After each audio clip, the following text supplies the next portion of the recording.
I'm a tycoon in World War I, starting by saving France. Hello again, dear adventurers of the multiverse. Thanks for joining us once more on this epic journey. Remember, this story is pure science fiction from our wild imagination. So don't go trying to summon dragons in your backyard. The rights of this amazing novel belong entirely to its original author. We are only the narrators. Do you want more adventures? Show some love to our YouTube channel with a subscription and a like. And if you want exclusive content, our Patreon is waiting for you with open arms.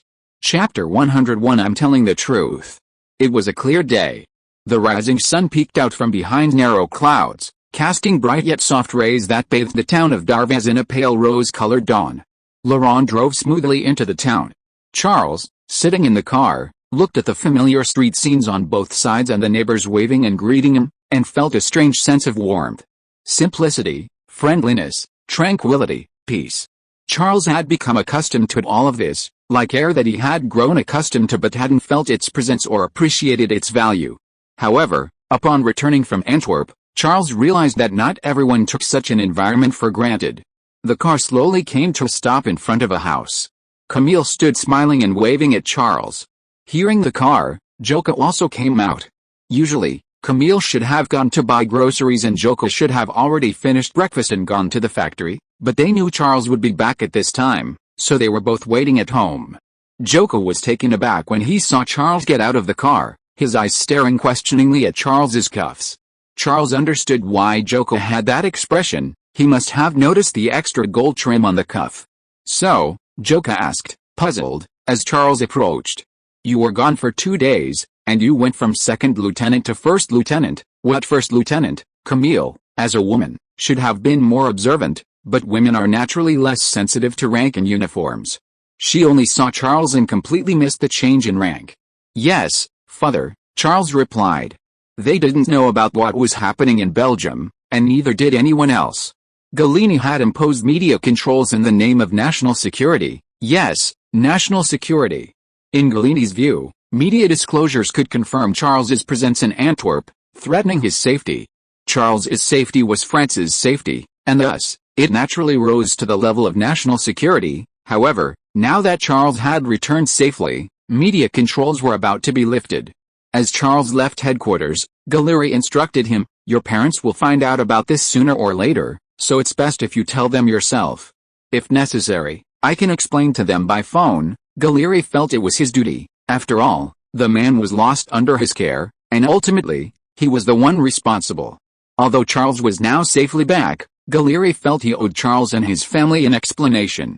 No need, General, Charles replied, I'll handle it. This has nothing to do with you. No one would have expected something like this to happen. Gallieni nodded with relief. Thankfully, the little guy was alright, otherwise, Gallieni would never forgive himself. Then Gallieni laughed again. What could possibly happen to this clever little devil? Wherever he went, it was always the enemy who suffered. Charles sat down at the dining table with Joka, where Camille had prepared breakfast and Charles's favorite apples were laid out. Tell me what happened. Joka gestured towards Charles's rank insignia on his sleeve. As far as I know, promotion from second lieutenant to first lieutenant is usually measured in years, or it's for meritorious service. What did you do? Camille tensed instantly, noticing Charles's fatigue. They wouldn't have kept you up all night, would they? Or was it training? No, Charles shook his head. I just went to Antwerp and helped them defeat the Germans. That's all. Charles told the truth. He was bound to be exposed sooner or later anyway, so he might as well be honest. Joka and Camille paused, exchanged a glance, and then laughed simultaneously. If that's the case, Joka said, they wouldn't have promoted you to lieutenant. They should have promoted you to major or even colonel. When did you become so humorous? Camille laughed as she walked towards the kitchen, returning to hand Charles a fork. In that case, treat yourself to something nice. For helping the Belgians defeat the Germans, I also received a medal, mother, Charles added. The Order of the Kingdom Crown? Joka and Camille's smiles deepened. Camille hummed and turned her head, deciding to play along with Charles's act. So, where's the medal? Can I see it? This, Charles replied hesitantly. Unfortunately, I left it there when I escaped from Antwerp. Djokovic chuckled. Didn't you say you defeated the Germans?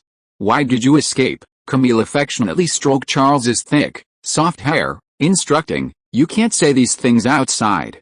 You know, those reporters always want to make a story about you. Your words will provide them with excellent material. Charles breathed a sigh of relief. If that's what you think, then I'm relieved. Djokovic smiled knowingly. You're already here, what else is there to worry about? Before he could finish, a dozen cars suddenly sped in outside, screeching to halt. Dozens of reporters jumped out of the cars like soldiers and rushed into the house, snapping photos with portable cameras without warning, bombarding Charles with a barrage of questions. Mr. Charles, could you briefly describe the Battle of Antwerp? They say you saved Antwerp and destroyed 3 Big Bertha heavy cannons. Is that true? You also invented an airplane cannon that shot down a German airship. Can you tell me what kind of cannon it is? Why can it be used on an airplane? Joka and Camille were stunned. After a long while, Camille exclaimed, My God, it's true. What he said is all true. Camille quickly turned to Charles. They sent you to the battlefield. To Antwerp, I already said, Charles replied. The parliament clearly said that such a thing would not happen. Camille angrily interrupted Charles. You're only 17 years old. They tricked you into joining the army, and now they've tricked you into going to the battlefield. It was an accident, Charles argued. However, no matter how Charles explained, it was no use. Camille had already picked up a broom and started chasing the reporters away.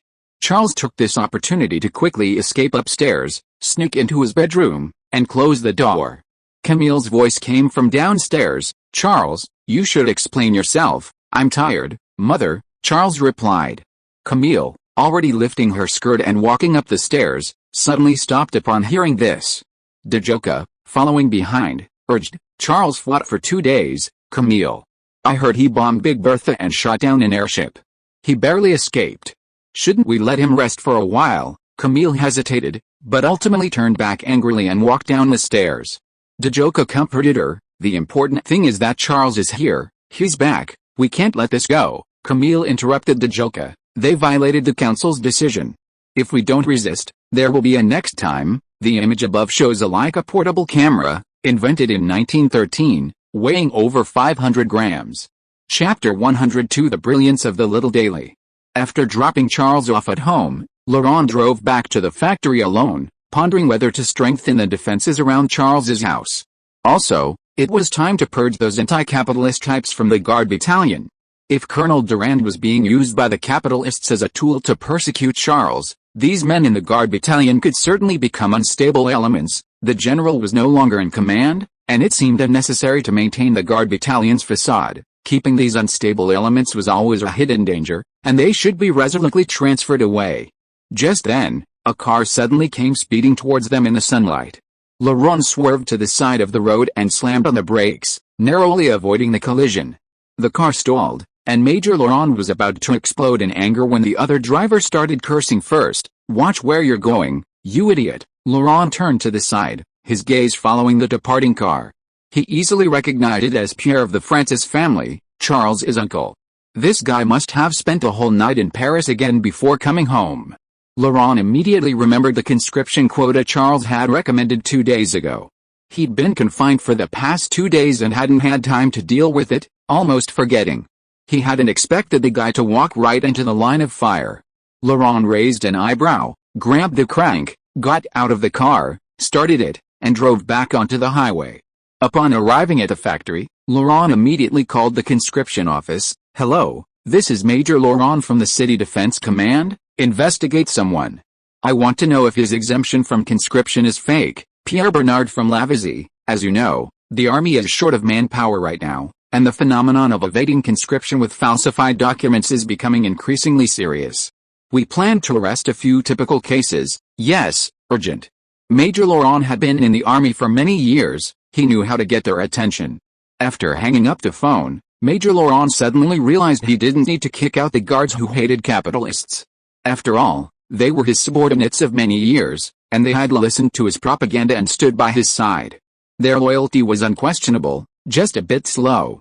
Transferring them to other units or sending them to the battlefield would be unfair to them. Laurent wasn't that heartless. They were still useful, for example, sending them to protect Francis's factory. After all, Francis's tractor factory produced tanks, and it needed monitoring and close attention. Laurent lit a cigarette, exhaled a puff of smoke, and muttered, everything is under control. In the town of Lavaz, the reporters who had been surrounding Charles's house suddenly drove away dejectedly, disappearing without a trace the next second. Camille and Djokovic were somewhat bewildered. Had something happened again? They were now somewhat neurotic because of Charles. After what had just happened, even if Charles told them he had traveled from 100 years in the future, they wouldn't doubt it. Soon they would know the answer. The reporter had barely left when neighbors swarmed around him. Mr. Joka, I heard young Master Charles saved Antwerp. He's amazing. Yes, he went to Antwerp alone, without even a guard, and defeated the Germans. I heard he also received the Order of the Crown, Belgium's highest honor. Joka opened the door and asked suspiciously, how do you know? Someone waved a small newspaper at Joka. It's all over the paper. Don't you know? Joka grabbed it, saying, excuse me, could I have a copy? Of course, the neighbors handed him their newspapers. This, and this one, this is yesterday's, this is the day before yesterday. Joka looked at the 3 newspapers from different dates in astonishment. They actually recorded Charles's entire journey after arriving in Belgium. This is the brilliance of Le Petit Journal. While the media was under control, Le Petit Journal had already begun tracking Charles's activities in Belgium and printing an extra copy daily. Control? No problem, these newspapers were all stored in warehouses, not distributed. They would remain in storage for as long as the control lasted. Bonnet knew these newspapers would sell well, at most wasting a little warehouse space. Once the military lifted control, Bonnet released all the remaining newspapers into the market, detailing every aspect, complete with imaginary cartoon illustrations. Meanwhile, reporters from other newspapers were still huddled outside Charles's house, frustrated by the lack of interview opportunities. This is why the reporters suddenly left. With Le Petit Journal on the market, interviews became meaningless. Everything was in Le Petit Journal, and all you needed to know was to buy a copy. Bonnet thus became a winner in life. Le Petit Journal's circulation instantly doubled, becoming a highly sought-after publication. The French people, enthralled by Charles's enormous success in Antwerp, went wild, with stories of Charles's heroic deeds in Belgium spreading everywhere. This was quite different from saving France. Charles was bringing glory to his country in Belgium, single-handedly defeating a British army of over 10,000 men. They were utterly insignificant before Charles. Their only commendable act was rescuing him from house arrest. France was filled with pride, people proudly proclaiming, look, this is the power of France. But what the newspaper reported terrified Joka and Camille. Joka struggled to read the newspaper. 3 Grand Bertha cannons, German heavy artillery, caliber 420 millimeters. Camille casually measured her waist with a tape measure. 581 millimeters. My God, she exclaimed, the barrels are almost up to my waist. No, Camille, Joka, more knowledgeable about military matters, replied, 420 mm is the inner diameter. With a thick barrel, it could be 600 millimeters. Camille turned pale with fright. Such massive cannons were unheard of. But Charles had destroyed them, 3 of them. The airship was even more baffling. The newspaper gave the airship's approximate dimensions. 144 meters long, 25 meters in diameter, and a speed of 75.6 kilometers per hour. Am I seeing things? 144 meters. Joka stared at the newspaper in disbelief. Did they forget the decimal point? Camille, unfamiliar with length, hesitated before asking, how far is 144 meters? Joka thought for a moment and replied, about a distance from the town's crossroads to our house. Camille froze, then said with a mixture of anger and fear, they actually sent Charles to face such a monster? Such a behemoth, and it's flying in the sky? People unfamiliar with military matters wouldn't consider which equipment was more important or harder to deal with. They would only look at which equipment was bigger and more terrifying. The important thing is that Charles is back, Joka urged. Charles defeated them and is upstairs now, but this still didn't deter Camille from seeking revenge against the military, as she believed it could prevent a similar incident from happening again. Chapter 103 The Uses of Tractors.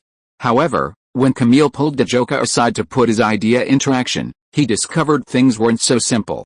Joka, holding the phone, asked, please connect me to the City Defense Command, we want to speak with General Galini. The operator's sweet yet professional voice came from the other end. Sorry, you don't have authorization. I'm Charles's father, he works there. Joka persisted. I want to ask about Charles. I'm sorry, sir, the operator replied calmly. I can only connect you if Charles himself provides the password. Djoka gently put down the phone, glanced at Camille standing beside him, and said helplessly, "The command headquarters is a private line within the military. It's not something we can just call." This wasn't Galini putting on airs. If everyone could easily call the command headquarters, its communications might be paralyzed immediately during a war. What about Parliament? Camille persisted.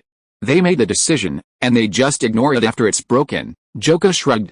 Camille, we can't even get into Parliament, let alone with so many members. Who are we supposed to talk to? This question stumped Camille. Could they possibly convene a meeting of the members? This was the divide between the upper and lower classes. The lower classes certainly had freedom of speech, but when trouble arose, they didn't even know who to turn to or where to seek redress. Djoka glanced at Charles's bedroom and said, "Unless we wake Charles up, then we can speak with the general." Camille gently shook her head. She didn't want to disturb Charles's rest. The two were somewhat helpless. They realized that what Charles could do easily seemed impossible for them. Just then, the phone rang. Djoka answered and soon her eyes widened. "General Galini." Camille snatched the phone, identified herself, and had a belly full of questions to ask. However, Galeri's sincere apology came through the phone. "I'm so sorry, Mrs. Bernard. It's my responsibility. Please believe me, I didn't mean to do it. It was a mistake, an accident, for some reason. I can't explain the reason to you, but please believe me, it won't happen again. I will protect Charles. I guarantee it with my character and honor." Camille suddenly didn't know what to say. She even felt she should trust Galeri with Charles. Djokovic shrugged as Camille hung up. He paused at the door, turned back, and fixed his gaze on Charles's bedroom. Raising his voice, as if saying goodbye to Camille, he said, "I have to go to work." The next second, Charles burst out of the door, shouting, "Wait for me, father." Camille, seeing that Charles hadn't even changed out of his uniform, immediately understood what was happening, but it was too late. Charles ran down the stairs quickly, leaping out of the car before Camille could catch up. Behind him came Camille's angry, drawn-out cry, "Charles!" Djoka smiled, started the car, and said smugly to Charles, "I knew you weren't resting." Charles went to the tractor factory. Under the joint management of Joseph and Djoka, the development of the Mark I was progressing smoothly, and the Holt 75 tractor had entered the production process. Djoka was somewhat puzzled by this. While showing Charles around, he casually asked, "I understand why we produce tanks. They can be sold to the army. But producing tractors, you know tractor sales aren't good right now, and they probably will be for a long time to come." This was determined by the war. As long as the war continued, farmers would always be anxious and uncertain about whether they would be drafted, so no one would want to buy tractors. "They will be useful," Charles replied. "Who can we sell the tractors to?" Djoka asked. "In 2 weeks, we can produce the first batch of tractors. At the current scale and speed, we can probably produce about 100 per month." Djoka worried that these tractors would sit idle in the warehouse rusting, while the factory continued to produce new ones. "It's October now," Charles replied.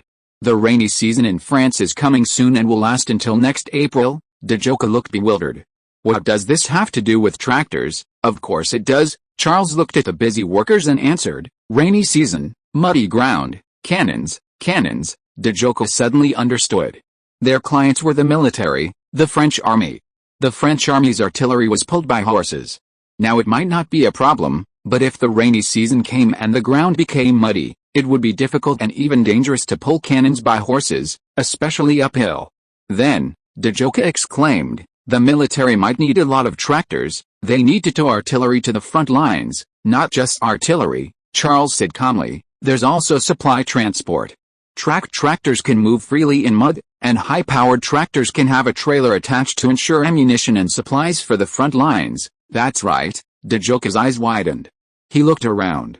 Then, producing 100 vehicles a month might be far from enough to meet the military's needs. Djoka then frowned. "We should hurry up and expand production, otherwise the military will have to buy Francis's Holt 60. They have stockpiles." Charles shook his head. "No matter how much we work overtime or expand production, we can't possibly meet the military's upcoming needs." "Father, then what should we do?" Djoka lowered his voice. "This is a big deal for Francis. They just sold a batch of tanks, and in the near future, the military will buy thousands of tractors from their stockpile." Charles stared at Djoka without speaking. Djoka immediately thought, If they bought Francis's stockpile of tractors at a low price now, and then resold them to the military at a higher price, they could pocket all the profits, and Francis would perfectly miss this opportunity. Good idea, Charles, Joka nodded. Good idea. Then Joka fell silent, his expression gradually becoming serious. After all, this was his father. The decision is yours, father, Charles said. Buy, or don't buy, this wasn't a big deal for Charles. Although the profits were considerable, buying all of Francis's stockpile and then reselling it to the military after a while could easily earn over 1,000,000 francs, perhaps even more. Charles could earn that money in other ways as well. More importantly, Charles wanted to know if Joka was determined to break with Francis. They would have to face this question someday. Chapter 104 The Belated Conscription Order. Francis only learned of Charles's return from the butler near noon. This was related to his recent drastic reduction in staff and production. He had dismissed most of the workers, many of whom hadn't received their wages, putting Francis on the opposite side of the workers. How did he get back? Upstairs in the bedroom, Francis, dressed in pajamas, sat in his favorite rocking chair, rocking back and forth while silently smoking his pipe. This guy was thrown into a German encirclement, yet he managed to return safely? The military must have rescued him? He's lucky. However, Simon replied, I heard that young Master Charles defeated the Germans. Francis's rocking chair abruptly stopped, the smoke from the billowing smoke turning into barely perceptible wisps of blue smoke, as if time had stood still. After a long while, Francis softly asked, defeated the Germans? The rocking chair resumed its rhythmic creaking, but the amplitude was much smaller than before. Yes, Simon replied, I heard the little daily news published everything. I've only heard part of it. Go buy a copy, Francis ordered. But, sir, Simon looked troubled. It was sold out this morning. Even second-hand copies were being sold at inflated prices. Then buy one at a higher price. Francis interrupted Simon, his tone filled with anger. Can't I afford a few newspapers? Yes, sir, Simon responded. Please wait a moment. This was exactly what Simon wanted to hear from Francis. Otherwise, buying a few newspapers at a high price might have earned him a scolding. Soon, the newspapers were delivered to Francis. The newspapers, which originally cost 1 sou, had increased to 10 sous. 3 copies cost a total of 30 sous, and they still had some coffee stains on them. Francis frowned. He usually only read Le Figaro to curry favor with the nobility. He never expected to have to condescend to read such a newspaper, one that someone else had already read. Francis quickly flipped through the newspaper, his heart pounding with growing unease. His facial muscles twitched uncontrollably. Charles's Antwerp victory wasn't just about defeating the Germans, he'd also earned a highly coveted medal and gained widespread fame. Francis knew what this meant. It meant everyone, including the army, would trust Charles's tanks, not his own. Although both tanks were Charles's inventions, if one day Charles stood before reporters and casually remarked, the old tanks are outdated, we need new tanks to bring victory and hope to the army, then no one would be willing to buy Francis's tanks anymore. Francis disliked this feeling of having his fate in someone else's hands, especially with just a few words. But what could he do to stop it? Francis's gaze swept across the open door to Pierre's room across the hall, where he could faintly hear his son snoring. This son, who only knew how to indulge in pleasure, was clearly unreliable. His habit of sleeping during the day and partying at night seemed to exist in a parallel world. Simon rushed in, startled. Sir, 2 soldiers have arrived. They want to see Mr. Pierre. Damn it, Francis cursed. That fellow must have gotten into trouble again. As Francis rose to go downstairs, he ordered Simon, wake Pierre up. Yes, sir, Simon replied, a hint of difficulty on his face. This was no easy task.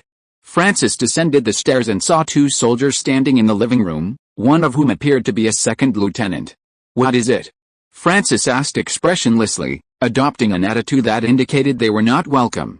We want to see Mr. Pierre. The lieutenant politely handed over his identification and introduced himself. We're from the conscription office. Francis was startled. He immediately knew what was going on.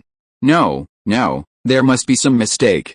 Pierre manages my factory. He's producing tanks, so he doesn't need to serve in the military. The lieutenant coldly interrupted Francis. According to our investigation, he doesn't manage your factory, Mr. Francis. We interviewed 20 workers, and they all said they'd never seen Mr. Pierre at the factory. Another soldier added, I investigated fully Travis. Mr. Pierre is a regular customer, almost every night. The soldier then took a slip of paper from a folder and handed it to Francis. This is his bill from last night, and we have many more. We believe this proves that Mr. Pierre didn't have time to manage the factory. Francis fell silent. This was irrefutable evidence. Then the lieutenant straightened his back and stated his conclusion. Given Mr. Pierre's situation, we believe he is fully qualified for military service. If he refuses, you know the consequences. Francis's face turned ashen, but he nodded silently. Refusing military service during wartime could result in the death penalty. Parliament believed this was the only way to prevent cowards from preferring imprisonment to the battlefield. This law was originally intended for farmers and workers, but unexpectedly, a sound of vomiting came from upstairs, followed by a few indistinct coughs and groans. Is it him? The lieutenant nodded. Upstairs. Yes. Francis was somewhat embarrassed. He couldn't even manage to come downstairs. Then, the lieutenant handed the conscription order to Francis with both hands, then put on his cap and saluted Francis. It is my honor to inform you that Mr. Pierre will become a proud member of the French army. Glory be with you, sir. Francis shook hands with the lieutenant expressionlessly, walked a few steps like a zombie, and watched the two soldiers leave. Pierre, swaying slightly, climbed down the stairs, gripping the railing. He looked at Francis's expression and was startled. What happened, father? He asked. Congratulations. Francis waved the conscription order in his hand, a hint of sarcasm in his voice. You're going to be a soldier. Perhaps you can be as outstanding as Charles. Still not fully awake, Pierre's mind went blank for a moment. He paused, then suddenly understood what Francis meant. He stopped, staring at Francis in shock, before slumping weakly onto the stairs, his face pale and bloodless. Francis's tone softened. He sighed. I hope you don't become Charles's subordinate. Francis suddenly realized that Charles held a position in the Paris garrison command, while Pierre was a recruit confirmed to have tried to evade military service through deception. He had no right to be Charles's subordinate in Paris. It was a pipe dream. Chapter 105 Grévy's Accident. The House of Representatives at the Bourbon Palace was always a cacophony of noise, with spittle and scraps of paper occasionally flying through the air. Republicans took turns delivering impassioned speeches from the podium, supporting Joffre's continued command of the French army without holding him accountable, even though his so-called Plan 17 had been proven gravely flawed by the deaths of hundreds of thousands of French soldiers. At least for now, Joffre is winning the war, Jameson declared from the podium. Our army is marching step by step towards victory. Can we remove a commander-in-chief who is winning the war? Or hold him accountable for his mistakes? This could very well affect morale and trigger a series of tragedies. A chorus of boos immediately erupted from below. Opponents included both left and right wings, with the left's opposition being particularly vehement. The right wing opposed the entire Republican Party. They opposed anything the Republicans supported, regardless of who the commander-in-chief was. The left wing itself was comprised of numerous parties. They were not a unified entity and opposed each other. Otherwise, the right wing would have been largely forgotten. Grévy sat on the sidelines, watching the farce unfold. His black fedora rested lightly on the armrest, his fingers twirling it. He considered it a pointless argument and didn't want to get involved. Just then, a member of Parliament entered. He bent down and whispered a few words in Grévy's ear. Grévy's face darkened, his eyes showing surprise, confusion, and a barely perceptible hint of delight. He hesitated briefly, whispered a few instructions to the member of Parliament, put on his hat, grabbed his cane, and left. Armand, gleefully leading the royalist members of Parliament, was jeering at the stage. Armand loved these occasions. He even felt he was born for them. Turning his head, he saw Grévy hurrying out the door. Armand quickly told him what was going on, grabbed his coat, and followed. Outside the Bourbon Palace, Armand, who had been jogging, finally caught up with Grévy. What happened? Armand asked. We were discussing whether to replace the great commander-in-chief of France. The implication was clear. What could be more important than this? Grévy simply replied in a low voice, Charles is back. Armand paused. Well, this was indeed more important than the commander-in-chief. The two hurriedly climbed into the carriage, and Armand asked impatiently, how did he get back? We didn't include the British. Grévy replied expressionlessly, they rescued Charles. Armand nodded. The British, part of the Allied powers, certainly didn't want to see Charles fall into German hands. It would be a disaster for the Allies. Brad Estate, Grevy gave the address to the coachman ahead. Armand looked surprised. To my estate? You knew I'd come along. Grevy shook his head. It doesn't seem to matter much if you don't come along. Armand smiled and tacitly agreed. He always seemed to just listen in at meetings at the estate, offering no useful advice or opinions. This kind of small-scale, family-style conspiracy didn't excite Armand, just as having only one woman in bed would bore him. Brad Manor was as quiet as ever, but the two men waiting in the living room were burning with anxiety. Francis paced back and forth, while Nicholas, though trying to remain calm on the sofa, couldn't help but glance out the window. Neither consulted the other. They both knew the other couldn't solve their problems. They weren't even the same kind of people. Finally, the carriage pulled into the manor with a clatter of hooves, stopping slowly in front of the door to their expectant gazes. Grevy and Armand, chatting and laughing, stepped down and ascended the steps. A servant opened the door ahead of them, and Grevy strode in, elegantly apologizing as he removed his hat and handed it to the servant. Sorry to keep you waiting, gentlemen. Armand went straight to the wine cabinet, skillfully poured 2 glasses of wine, greedily drank a few sips, and then handed one to Grevy, who was sitting on the sofa. Grevy took the glass and gently swirled it, letting the red wine rotate in the stemmed glass. He liked this feeling of control. However, things seemed to have gone awry. Charles is back, these were Francis's first words, his gaze shifting to the small newspaper on the table. Tell me what I don't know. Grevy didn't even glance at the small newspaper. Grevy understood the whole situation, but 2 things had surprised him. First, the immense energy Charles had unleashed. Grevy had initially thought Antwerp would yield under pressure from the German army and ultimately have to hand over Charles. But the reality was that the entire city of Antwerp cheered for Charles' success, while the powerful German army was utterly demoralized and even saw desertions. Second, Charles had actually managed to escape from house arrest. While this could be considered luck, since even Charles himself didn't know the British would rescue him, in Grevy's eyes, it wasn't luck. Because if Charles were just an ordinary person, if he didn't have the power to influence the outcome of the war, the British wouldn't even bother to give him a second glance. Therefore, this was also a manifestation of Charles' strength. He had become the key to the victory or defeat of the major powers and even the 2 major alliances. Unbelievable. One person could actually influence some of the most powerful countries in the world. A month ago, Grevy wouldn't have believed it, but now it was a fact. Francis, assuming Grevy had read the newspaper, went straight to his question. Mr. Grevy, the recruiting office has conscripted Pierre. Who's Pierre? Armand asked curiously, chin raised. My son, Francis replied. You've met him? Armand remembered.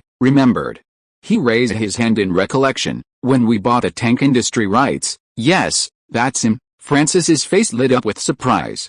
But then he fell silent. Grevy had always remembered Pierre, but he had no interest. To utter a single word would be an insult. Grevy remembered it was Charles, whom he had met that day. He regretted not trying to befriend Charles then. What a great opportunity. He could have given Charles a lot of money, tried to cooperate with him, perhaps even had Charles work for him. Charles was penniless then, easily swayed by money. Yet, Grevy had only shaken hands with Charles and then focused all his attention on the tank industry rights. How foolish. Grevy was filled with regret. Why had he been so naive as to think it was just an idea Charles had stumbled upon by chance, that he wouldn't have any new inventions or creative ideas? He hadn't even discovered Charles's military talent. He had missed a golden opportunity, and now, even seeing Charles was difficult. Francis hesitated, saying, I hope you can help Pierre. He's not cut out to be a soldier, this will kill him. Grevy impatiently interrupted Francis. If that's what you came for, you can go back now, thanks to Mole Manor, Liang Mu Bay, Book Friend 201705011221448802, Yagoo, and 9603 for their generous donations. Chapter 106 Colonel Estini. The atmosphere in the living room became somewhat awkward. Armand, understanding the situation, took over the conversation. It's beyond repair, Francis. Armand seemed to be defending Grevy. We all know that things might change before the draft order is issued, but once it's issued, it's announcing to everyone that he will become a soldier. If we try to do anything, Armand made a gesture of cutting his neck, implying that even the senators and party leaders, would be finished. Francis sighed. He knew this, but he still wanted to try one last time to see if there was a way. Now it seemed there was absolutely no room for maneuver. Taking advantage of this moment, Nikolai interjected, his eyes filled with dissatisfaction, his tone slightly accusatory. You said you'd give me an exclusive report afterward, but now, that's because you fell behind a little daily. Nikolai, Greavy interrupted him. I can still give you an exclusive report now. The question is, do you still need it? Nikolai was speechless. Greavy hadn't said when. However, it was indeed Greavy's fault. He didn't believe Charles would return and therefore misjudged the timing, which directly led to Lee Figaro's crushing defeat by Lee Petty-Journal. Greavy didn't care about the money, it wasn't his money that was being lost. What he cared about was the gradual suppression of the traditional aristocracy's voice. Lee Figaro was one of the most important voices of the right wing. It could have regained its glory and conquered a large number of politicians and officers, but now the opposite was true. Francis slumped down, and after a while, he seemed to have calmed down. A more serious problem lies before us, gentlemen, Francis said heavily. Charles has gained a good reputation in Belgium, and now almost no one can challenge his position among the military and civilians. This means they will trust Charles's tanks more, and his tanks will easily defeat us and crush us under their feet. Greavy nodded. This was the real issue he wanted to hear. Armand turned his gaze to Greavy. Now it was his turn to solve the problem. But Greavy didn't speak. He calmly drank his wine, as if he hadn't heard Francis's words. An eerie silence fell over the living room, everyone seemingly at a loss. Then a servant entered and reported, Mr. Greavy, there's a colonel named Destiny outside who wants to see you. He says you sent him. Greavy nodded, gesturing for the servant to let him in, and raised his wineglass, saying, Gentlemen, I'd like to see someone. Just then, a colonel, sword at his waist and wearing boots, strode into the living room. Unlike the red trousers of the infantry, his trousers were blue, with only a wide red stripe along each side. Francis and the others easily recognized it as artillery attire. Their eyes flashed with doubt, as did Armand. They couldn't understand why Greavy would allow an artillery colonel to join this family meeting. Welcome, Colonel. Greavy rose to greet him, warmly offering the colonel a seat and pouring him a glass of wine.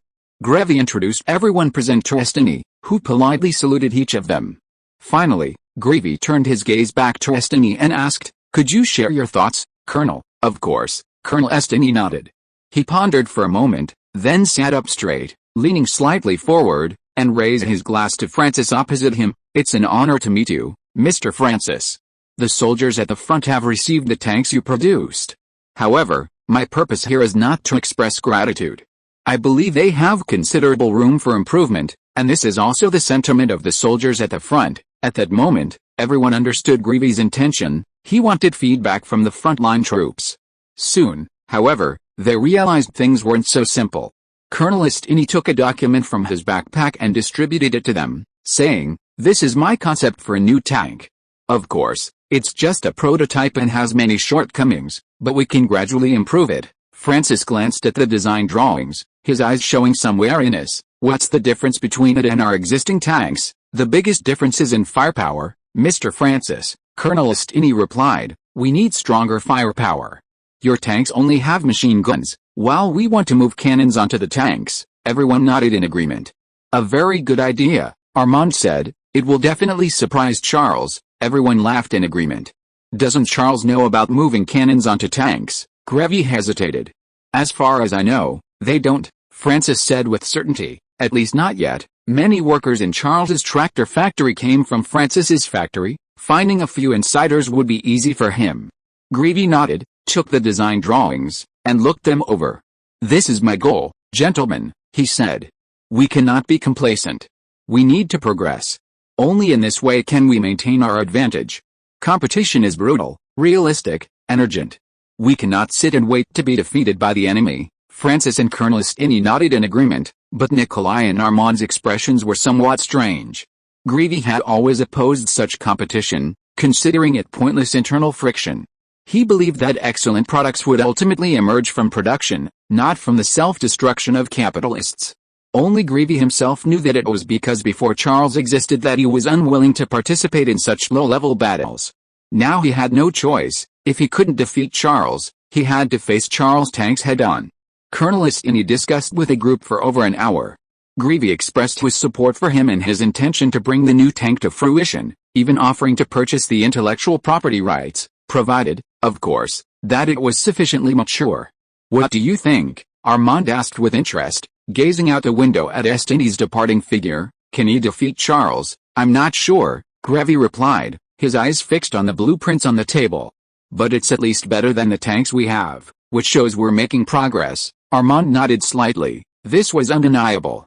Grevy looked up and glanced at everyone, saying, "I think our biggest advantage is that we can consider the needs of the soldiers on the front lines, while Charles can only sit in the Paris garrison headquarters doing staff work. He can't possibly know what the soldiers on the front lines want." "This is very important," everyone nodded in agreement. The tanks would ultimately be delivered to the soldiers on the front lines. They needed to be tested in actual combat. If Charles couldn't do it and they could, then Charles would lose this battle. They were completely unaware that this was precisely Charles's advantage. The image above shows French artillery uniforms from 1914. Chapter 107, Casting a long line to catch a big fish. The next morning, Charles, as usual, was escorted by Laurent to report to the city's defense headquarters. Unlike usual, crowds had gathered early on both sides of the streets of Paris, looking at them as if they were in a march. Police were also present, nervously blocking the crowds on both sides to leave the middle for vehicles to pass. As Charles's car approached, someone immediately screamed, "Look, he's here. It's his car, it's him. He's a lieutenant now." The next second, the crowd cheered, waving and chanting Charles's name. People even showered flowers from rooftops, making the whole street seem to be raining down, with fragrant petals fluttering in the air. Vehicles on the road unconsciously slowed down, some pulled over to let Charles pass, while others, simply wanting a glimpse of him, leaned out to greet him. Charles was stunned by the sheer scale of the scene. Looking ahead, he saw an endless crowd, countless waving hands reaching out from the streets, windows, and all sorts of unexpected gaps, like wheat swaying in a field. "What are they doing?" Charles asked, puzzled. "They're saluting you, Lieutenant," Laurent replied, "for your near-perfect performance in Antwerp." Charles didn't understand. He hadn't seen such enthusiasm when he invented the tank to save Paris, yet now people were so excited about Antwerp, a place almost unrelated to them. After a moment's thought, Charles seemed to understand. Perhaps this was French pride. They cared more about their international reputation. Charles had indeed saved Paris and their lives, but that was a defeat. The French capital had almost fallen again. Although Charles had saved them from certain death, it wasn't something to be proud of. It was still a disgrace to the outside world. But Antwerp, that was where the French made their mark in Belgium, especially with 10,000 British reinforcements there. Therefore, the two are completely different in nature. Charles's success in Antwerp helped all French people overcome the frustration of defeat, allowing them to stand tall and hold their heads high again, and regain their confidence. This is certainly worth celebrating. The cheers lingered for a long time. Even after Charles got out of the car and entered the city defense headquarters, people still gathered at the door, shouting and unwilling to leave. Gallery stood by the window, hands behind his back, looking down at the almost frenzied crowd below. Seeing Charles approach, he turned and gave a bitter smile, saying sarcastically, "If they used this enthusiasm on the battlefield, the Germans wouldn't dare lay a finger on Paris." He then led Charles to the lounge. "Come, Lieutenant, I have something to tell you." Once inside, Gallery sat down in a chair, searched through the telegrams on the table for a moment, and then picked out two, handing them to Charles. "This is a telegram from Albert I requesting that we send you to Antwerp again." Charles took the telegram, surprised, and asked, "The Germans have launched another attack?" Gallery nodded. "General Guise is dead, but the people aren't going to let it go. They demand severe punishment for everyone who colluded with General Guise, including members of parliament, but Albert I believes this requires evidence and therefore refuses." This sparked civil unrest, and eventually the army joined in. The Germans took advantage of this opportunity to launch a surprise attack and capture several key towns. There's also concrete intelligence indicating that another Big Bertha is en route to Antwerp. Charles's heart sank. This almost extinguished Antwerp's last hope. Gallieni took a sip of the coffee brought by the orderly and continued, "Emperor Albert I believes that only you can appease the masses while simultaneously holding back the German advance. Therefore, he hopes you can reinforce Antwerp once again. I refused on your behalf." The last sentence stunned Charles. If he had already refused, what was the point of telling him? Was it merely informing him? Galini seemed unwilling to discuss the matter further. In his view, it was a foregone conclusion, or perhaps he believed Antwerp had brought it upon themselves. Although there were reasons, it was still a problem with Antwerp's personnel management. He kept his eyes glued to the map and continued, "Secondly, your special tactics have been very effective. In the past few days, we have successfully raided 3 German regimental command posts, 5 divisional command posts, and 1 corps command post. In addition, there are 3 ammunition depots, 5 supply depots, bridges, railways, etc. You can check the specific data with Lieutenant Colonel Fernand. What I want to say is that we plan to purchase an additional 3,000 sidecar motorcycles." Immediately, Charles hesitated, then said with difficulty, "General, our orders are already booked until next year. We'll pay in full." Galini interrupted Charles. "But that's all the production capacity we have. Then clear out the other orders." Galini gave Charles no chance to explain. "We've already signed the contract," Charles pleaded almost. "We've also received a deposit. We can cover the penalty for breach of contract," Galini answered decisively. "But there's still the issue of credibility. From a businessman's perspective, Charles shouldn't have accepted this kind of jumping the queue order. It wouldn't make much money but would incur many hidden losses, such as disrupting the production schedule. Besides, once is never enough. If it happens a few more times, other clients will lose trust in Charles." But Galini stared intently at Charles, his tone leaving no room for argument. "You need to understand one thing, Lieutenant. I'm giving orders to my staff. How you solve the problems is your business. The staff officer's job is to solve these problems, understand?" Charles exclaimed. "Ah, could it be like this?" Was this one of the reasons Galini made him his staff officer? Seeing Charles's lack of response, Galini snorted coldly, glancing sideways at Charles, looking like he was about to teach him a lesson. Charles quickly straightened up. "Yes, General." Galini nodded in satisfaction, looking completely at ease. Before Charles left, Galini added, "Eric and the people from the Carter Flying Club are being held at the police station next door. You should probably go check on them. Uncle Eric has been arrested." Charles was surprised. "Don't worry," Galini replied while reviewing the documents. "After interrogation, we believe they are all innocent. Go and notify the police to release them." Watching Charles hurriedly run towards the police station, Galini smiled slightly. "This is to build connections for you, little guy.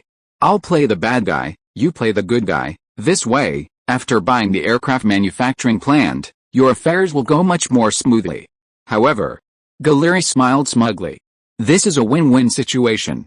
How can I catch a big fish in the future if I don't give you a little benefit?" Received notification. This book will be available for purchase next Tuesday, with a large update. Welcome everyone to subscribe. Also, a reader was right, this book will be featured on the Sanjiang website next week.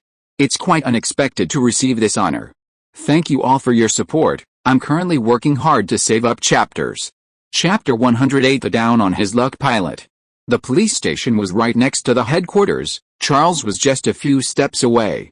Charles had initially thought he'd need to introduce himself, explaining who he was and what he was there for, since the military and police were 2 separate departments, each with its own responsibilities, even though they were under Galini's command during wartime. But Charles quickly realized it was unnecessary. The moment he stepped into the police station, the previously bustling officers seemed to freeze, all eyes fixed on him, then swarming around him. "God, you're Charles, we knew you were next door, but we couldn't go in. That's military territory. It's an honor to meet you, Lieutenant. We've heard so much about you." The police were much more relaxed than the military, or perhaps their duties weren't as urgent, and putting things aside wouldn't have a significant impact.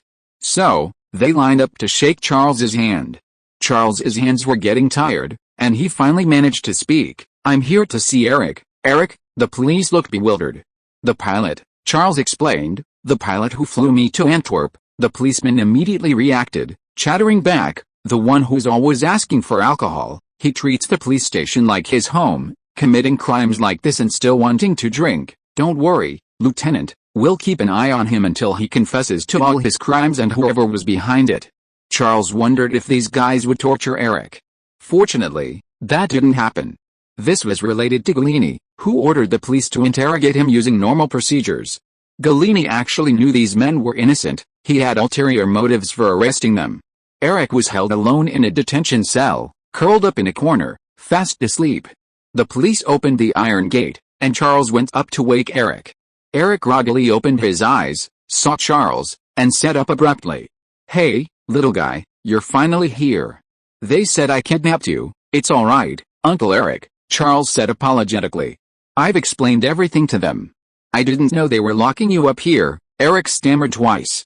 "So, I can go now?" "Yes." Eric then looked behind Charles and asked, "What about them?" Charles turned around in confusion. Behind him were several detention cells surrounded by iron bars, containing about 20 disheveled, ragged young men and women. "They are?" Charles looked at Eric questioningly. "They're from the Carter Flying Club," Eric replied. "They were all brought here for questioning because of you." "Flying Club? You mean they're all pilots?" Charles looked at these people in disbelief. They looked like homeless people, or perhaps street thugs or non-mainstream individuals. Many had clearly visible tattoos on their necks. Were all pilots this destitute back then? Charles thought Eric was an exception, but it turned out they were all pretty much the same. Later, Charles realized he was right. Pilots of this era were indeed down on their luck, and this was just the tip of the iceberg. To express his apology, Charles took them to the officers' mess at headquarters and gave them a hearty meal. Compared to ordinary food, the officers' mess was much better. Sausages, bread, jam, and coffee, common items, were self-service and unlimited, but almost no one touched them. They all opted for homemade wine.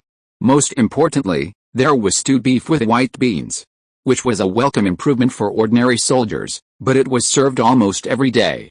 There were also mashed potatoes, pizza, and fruit. The owner of the club was a middle-aged man named Carter, with disheveled hair and a thick beard, wearing a faded jacket, looking somewhat like a Viking from a movie. He practically gulped down his food, and when he looked up again, the plate was empty, the gravy glistening on his beard. Before Carter had even finished swallowing his food, he eagerly raised his glass, taking several greedy sips. Then, as if remembering something, he raised his half-full glass and mumbled, "To Lieutenant Charles, cheers." The others echoed, "Cheers." To the lieutenant, to Charles, "You're a good man, he's the savior of France." Then Carter turned to Charles at the next table with interest and asked, "Lieutenant, I heard you're planning to buy Eric's aircraft manufacturing plant." "Yes," Charles replied. He sat at the table drinking coffee, having just eaten breakfast. He had no appetite for anything else. Charles's answer immediately drew gasps from the pilots. Some even cast envious and jealous glances at Eric, exclaiming, "What a lucky guy, I thought he was bragging, but it's true, Eric's going to be rich." Eric, meanwhile, drank his wine, smiling with narrowed eyes, even raising his glass in a smug toast, his manner more like a boast. Carter gave a wry smile and gestured to Charles, urging him, "I hope you'll think this through, Lieutenant. Look at us. If you buy the aircraft manufacturing plant, we might be your customers." Eric chuckled, glaring at Carter, seemingly displeased with his words. Everyone chuckled, but their laughter carried a bitterness, helplessness, and desolation. Charles considered for a moment, seemingly understanding their predicament. What could airplanes do in this era? Cargo? With such limited space and capacity, a few round trips wouldn't even cover the fuel costs. Passengers? Safety aside, even if someone wanted to ride, a two-seater plane could only carry one passenger. Combat? No machine guns, no bombs, only reconnaissance missions, and even then, they were outcompeted by cheap, durable balloons. Therefore, most people who could fly airplanes during this period did so out of passion, and had to be incredibly persistent, like most online novelists who continuously wasted time and energy without receiving payment, investing a great deal of time and effort for nothing. Over time, even well-off families couldn't sustain themselves, and the end result was that they all ended up in their current state of poverty. Charles couldn't help but ask, "How much do you earn a month?" Carter smiled, turning his gaze to the pilots and calling out their names one by one. "Belmondo, I earn 20 francs a month." Belmondo lightly raised his glass, "But that's without buying aircraft parts. If any part breaks, we'll go hungry this month." "Lucini," Carter noted down another name. "I'm a little better off, Lieutenant." Lucini stood up and faced Charles. "I earn 25 francs a month, but that's because I regularly deliver urgent documents to the military." "Cornelis," Carter's gaze shifted to a thin, sallow-faced man with a round belly. Cornelius rose shakily. "I have no money to repair my plane. I haven't had any income for 2 months." He let out a burp and nodded to Charles. "Thank you very much, Lieutenant. It's been a long time since I've had such a hearty meal." Charles felt a pang of sadness.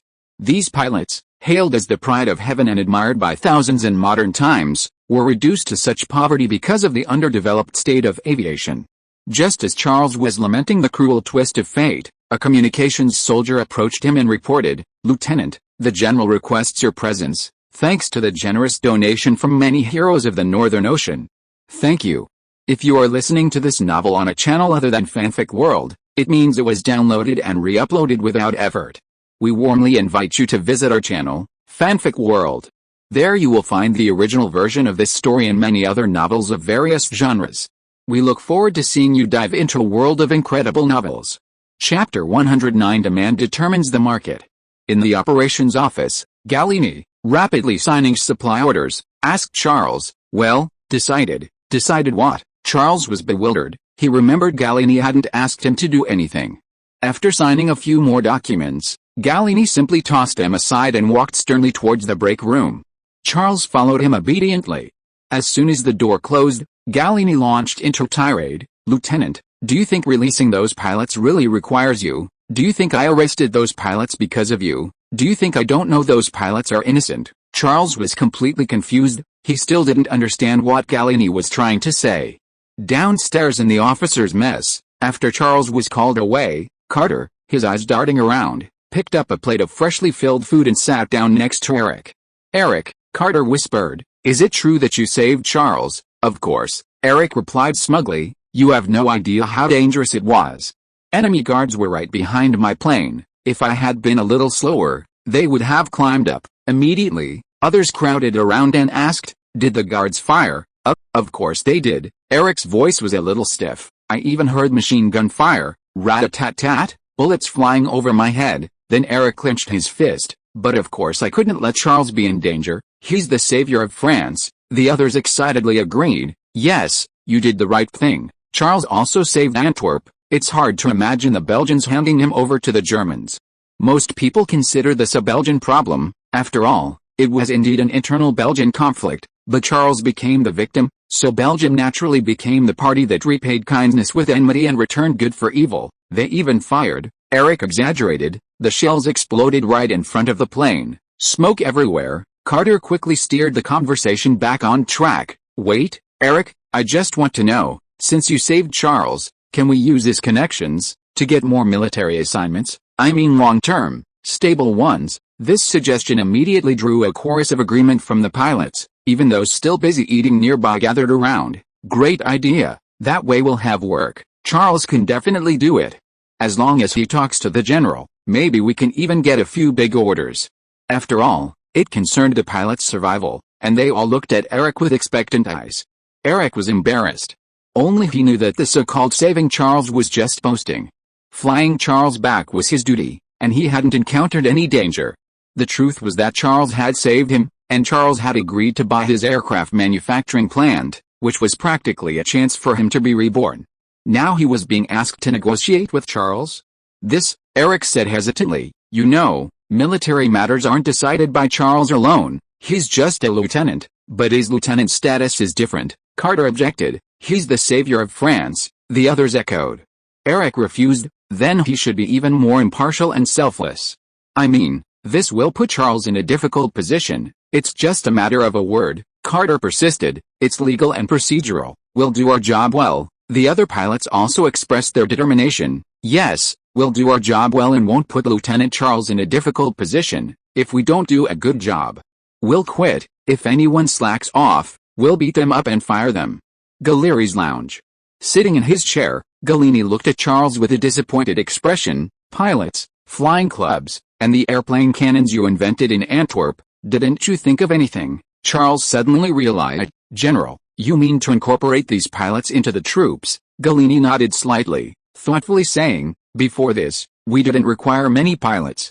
They were merely used for reconnaissance and transporting urgent documents. An army group only needed a few. But now, simply attaching rockets to aircraft can destroy enemy airships, balloons, and even bombard enemy artillery. Do you know what this means?" Charles understood. "The army's demand for pilots has increased dramatically." "Yes," Gallieni said. Furthermore, we've considered that the enemy might also use the same method to destroy our balloons. The Germans weren't fools, they also had Congreve rockets. Before long, they would realize that what was attached to the aircraft wasn't artillery but rockets, and they would immediately follow suit. Charles chimed in, this will eliminate balloons on both sides, and reconnaissance missions will all be handled by aircraft, further increasing the demand for pilots. Galini smiled slightly. The little guy had finally grasped the point. We currently have 44 divisions, Lieutenant, Galini said. Each division is equipped with a divisional artillery regiment, and each artillery regiment needs to replace its balloons with aircraft. Do you calculate how many pilots we'll need, assuming each artillery regiment has 3 aircraft? Just coordinating with the artillery alone would require 132 pilots. Add to that the need to train specialized pilots for shooting down balloons and bombing enemy artillery, and it'll be at least 300. This is a conservative estimate, considering battle losses and the urgency of the battlefield. 500 wouldn't be unreasonable. If things develop to the point where fighter jets are constantly fighting each other, even a few thousand pilots won't be enough. This might not be an easy task, General, Charles said hesitantly. You know, those pilots are used to a carefree life, and besides, it's wartime now. Everyone knows the battlefield is dangerous. They might not be willing to join the army. I know, Lieutenant. Galleri looked up at Charles. That's why I entrusted this to you. We can offer pilots certain preferential treatment, such as starting with a rank of second lieutenant upon enlistment. After all, they are technical personnel, different from ordinary infantry. Charles shook his head again. Rank might not be very appealing to pilots. Galleri continued, a monthly allowance of 60 francs. Charles's eyebrows relaxed slightly. That made sense. In addition, Galleri reminded him, we also need an airfield and plan to order 100 aircraft from your aircraft manufacturing plant. Charles was stunned. The aircraft manufacturing plant hadn't even been purchased yet, and an order had already come in? Chapter 110 Collision between upstairs and downstairs. Upstairs was Galini's lounge, downstairs the officers' mess hall. Though separated by only a wall, their discussions took place in opposite directions across 2 different dimensions. Upstairs, pilots are in dire need. The current number is far from meeting our demands, and we anticipate needing even more in the future. Downstairs, will the military even want us? Finding a stable, long-term job isn't easy these days. Upstairs, if they were unwilling, we can increase the allowance as appropriate 60 francs, 80 francs if that's not enough. Downstairs, we only need 20 francs a month. After all, that's roughly what ordinary workers earn. It's a luxury for us. Upstairs, this involves risking our lives. It's not something money can buy. Downstairs, what kind of life-threatening danger could pilots face? It's just flying planes to spot the enemy. The most dangerous thing is launching rockets to shoot down balloons. Compared to being destitute and starving to death on the streets, is this really dangerous? Carter even came up with a brilliant idea. He put a hand on Eric's shoulder, trying to sound friendly. Brother, if Charles can buy my flying club, all our problems will be solved. This suggestion immediately drew the approval of a bunch of pilots. Yes, then we won't have to worry about the military not assigning us missions, because Charles is one of them. He'll definitely take care of his business. That way, we'll save ourselves the trouble of relying on Charles's connections to get missions, as long as he's willing to buy the flying club. Eric stared around in disbelief. Were they going too far? Buying a flying club was no small matter. Charles went downstairs with a worried look on his face, thinking, what if he issued conscription orders to the pilots and pulled them into the army? Wouldn't he get beaten up by them? He even glanced at the guardhouse, considering whether to bring Laurent along, but ultimately decided against it. The army's guns shouldn't be pointed at its own people, and the guards couldn't solve such a problem. As soon as he entered the mess hall, Charles was surrounded by a group of pilots. Charles froze, a sense of foreboding creeping over him. Could it be they'd overheard something? Eric reluctantly stepped forward, hesitatingly asking, Lieutenant, they said they hope you can buy the flying club. What? Charles was stunned. This was one of his missions. As Galini had said, the army needed a dedicated airfield. Carter immediately stepped forward, his tone pleading, don't worry, Lieutenant, I won't try to rip you off. I've invested 200,000 francs in this club. I'm willing to sell it to you for 100,000 francs. What do you think? 100,000 francs? Charles looked astonished. He had just spent some time checking with Lieutenant Colonel Fernand, and the two agreed that buying the flying club would cost around 300,000 francs. The military always tended to overestimate prices. After all, they frequently bought exorbitantly priced supplies from capitalists. Seeing Charles's astonished expression, Carter immediately extended his hand and updated the price. "No, Lieutenant. 80,000. 80,000 francs is enough, but there's a condition. You must bring all the club's pilots, including myself." "You mean, buy the club and get pilots for free?" Charles could hardly believe his ears. Pilots were exactly what he needed, and he was desperately short of them, requiring a large-scale recruitment. Carter raised his hand and assured him, "Please rest assured, Lieutenant. We are all experienced pilots. Most of us have more than 2 years of flying experience. Airplanes have only been around for 11 years. To have 2 years of flying experience and still be alive is extremely rare." The pilots chimed in, "Yes, Lieutenant, we don't ask for much. 20 francs a month would be perfect. We won't cause you any trouble. We'll do our best. You can let Carter continue managing us. He's a very good manager." Charles looked at the pilots, then swallowed hard and replied, "I'll buy the flying club, 100,000 francs. Carter was moved to tears, gripping Charles's hands tightly, his voice choked with emotion. "Thank you, Lieutenant, thank you so much," Charles continued, and all the pilots you know, come and work for me." The pilots erupted in cheers, some even shedding tears of joy. They would finally have a stable income. However, this was just the beginning. Charles continued, "I will give you a minimum salary of 60 francs per month, with adjustments as needed." The cheers suddenly stopped.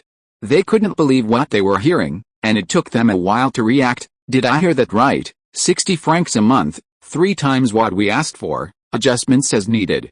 Charles nodded, confirming their guesses, and then got to the point. "There's only one condition. I will implement military-style management of the club, and it may be converted for military use in the future.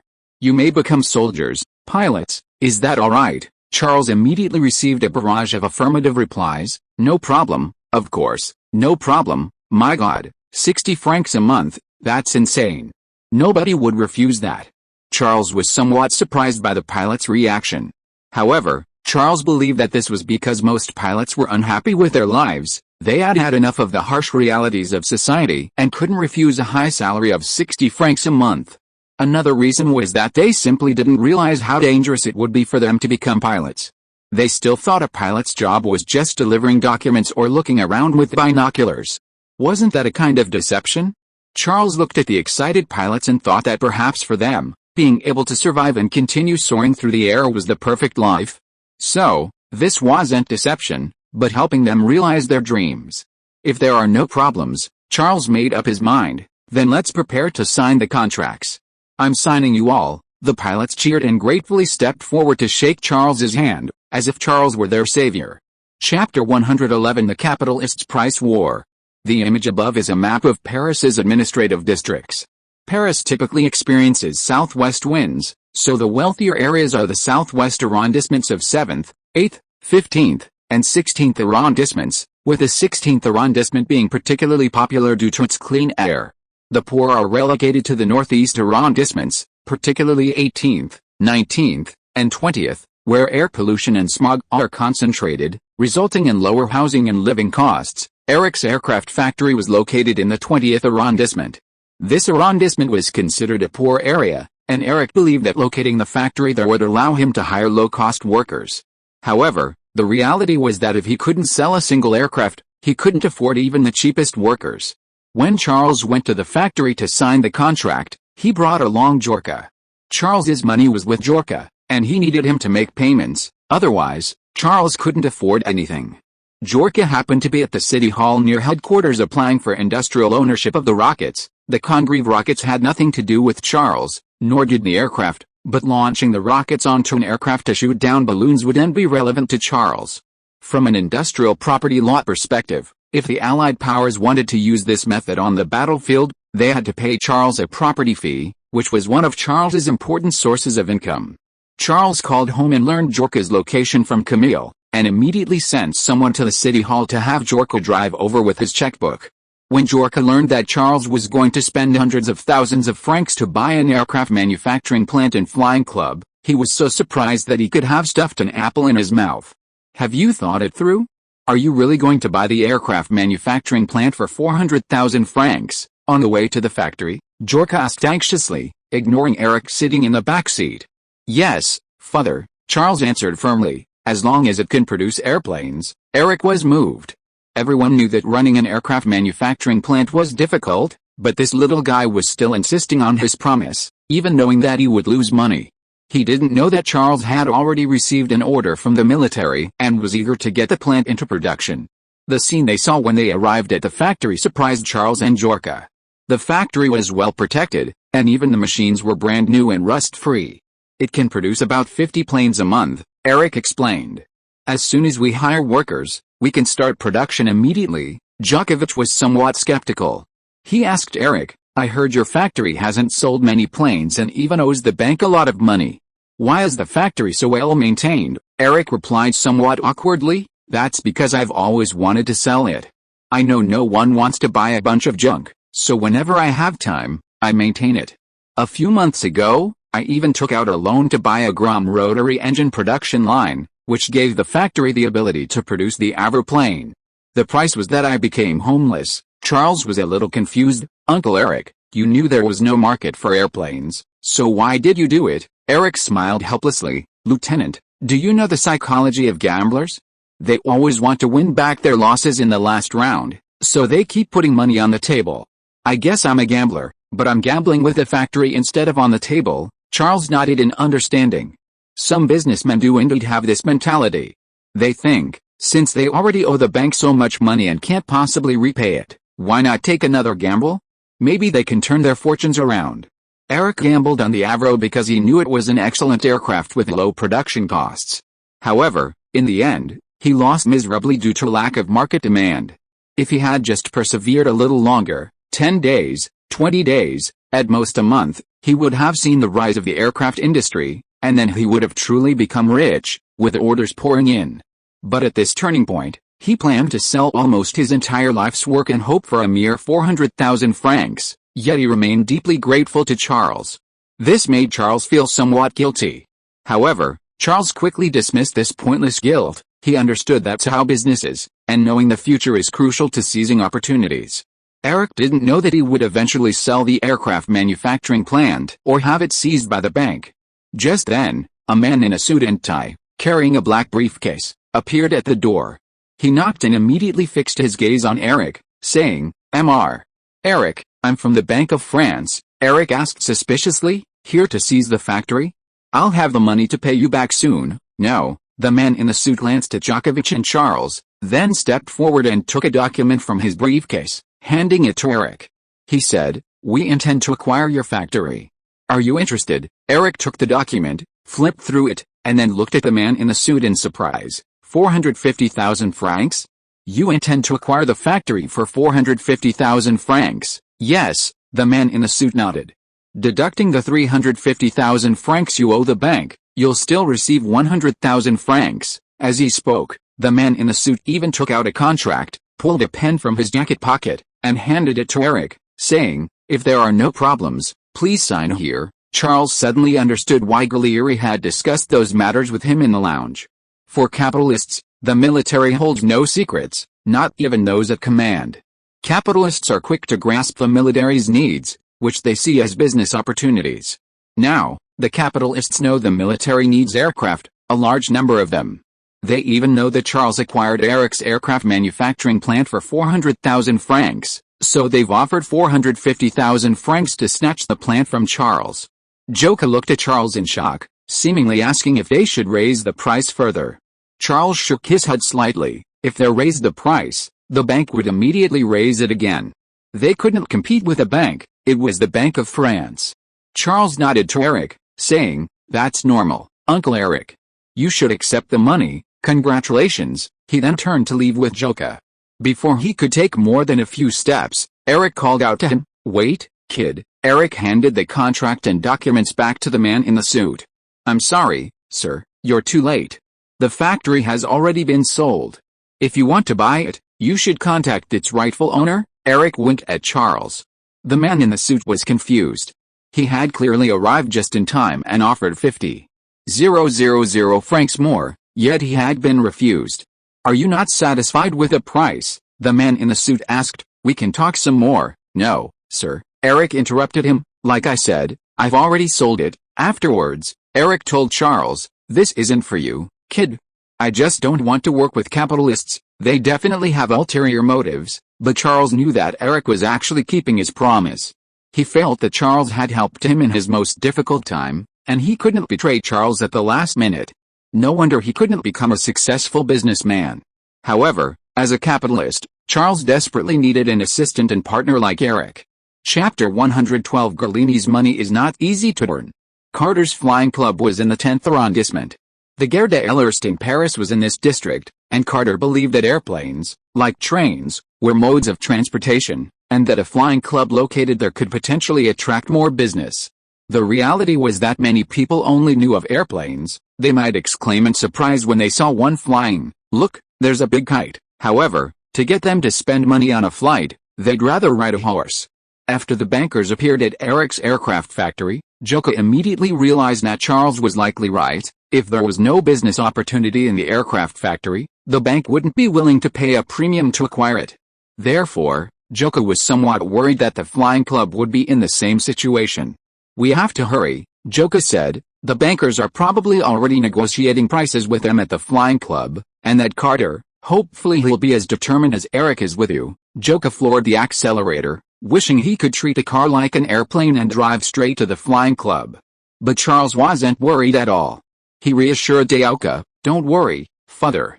The bankers won't be interested in the flying club." "Why?" Joka turned his head slightly, looking at Charles with a puzzled expression. "What's the difference between them and an aircraft manufacturer?" "Of course," Charles replied, "aircraft manufacturers can achieve technological monopolies, while a flying club is just a piece of land. The military can easily find another place to replace it, but there are pilots," Joka objected. "There aren't many people who can fly. Pilots can be trained in batches." Charles glanced at the pedestrians on both sides of the car. "Perhaps the least valuable thing in the world is people. Capitalists aren't stupid enough to compete with a military for people." Joka thought Charles made sense. After all, the military had the right to conscript. Capitalists competing with a military for people wouldn't make money and might even get themselves into trouble. This was clearly unwise, very unwise. Thinking of this, Joka wasn't so nervous anymore, and he eased off the accelerator a bit. Sure enough, when the car drove into the flying club, they didn't see any bankers. The flying club was a chaotic mess, teeming with pilots, and the airport was filled with various types of aircraft. As soon as they saw Charles's car arrive, they cheered and raised their hands in salute. They were all pilots from the Paris area, and having heard that Charles would offer them high salaries, they all came running. Charles accepted all comers, but he instructed Carter to vet those who truly knew how to fly or possessed relevant skills, such as aircraft maintenance, airport management, and other specialized abilities. Joka felt a little guilty. He pulled Charles aside and lowered his voice, saying, "Charles, we only have a little over 2 million francs in total, most of which is a deposit for the motorcycle factory. Today we spent over $500,000 in one go, and we've signed so many pilots. It will be a continuous expense. You're probably wondering, we don't need to pay the pilots' salaries, father," Charles interrupted Joka. "The clubs too, the military needs them." "What?" Joka looked at Charles, puzzled. "So, are you signing them on behalf of Charles or the military?" "Sometimes I'm not quite sure either," Charles said honestly. "General Galini put me in charge of this, but he didn't explain many things clearly. He only said that they might be converted to military use in the future." After thinking for a moment, Charles explained, "I think he meant that I should sign them in my personal capacity first. This is good for secrecy, so the Germans won't find out about our preparations too early. Once they perform as expected on the battlefield, they can be converted to military use." Joka was somewhat disappointed, which meant that the club and the pilots were merely a task for Charles, not a business. What he didn't know was that the flying club Charles bought from Carter today for 100,000 francs would be purchased by the military for an estimated 300,000 francs if they found it useful. The pilots, however, were truly unrelated to business. They were people the military needed from the beginning, and no one could take them away. Soon, Charles discovered that this money wasn't so easy to earn. Galini was notoriously stingy with military spending, and he was known for constantly arguing with capitalists. Charles spent most of the day signing contracts, finally managing to screen 137 pilots and signing them. He also bought back the pilots' aircraft in good condition, various models including Dove, Golden, Breguet, and even a German DD Albatros. Note, before the outbreak of World War I, the DD Albatros set several world records within a few months, making it very popular among aviation enthusiasts. Charles reported the results of the contract to Gallieni, explaining which aircraft could be used for reconnaissance, which could be used for rocket-equipped combat, and which could be used as trainers for new cadets. Very good, Gallieni listened while looking at the report, nodding occasionally in approval. I'm very satisfied. Then, Charles waved the documents in his hand. 21 aircraft were purchased, costing 173,000 francs. Adding the pilots' first salaries, the total is 181,500 francs. Charles's implication was, where should the money spent be reimbursed? This didn't even include the cost of purchasing the flying club.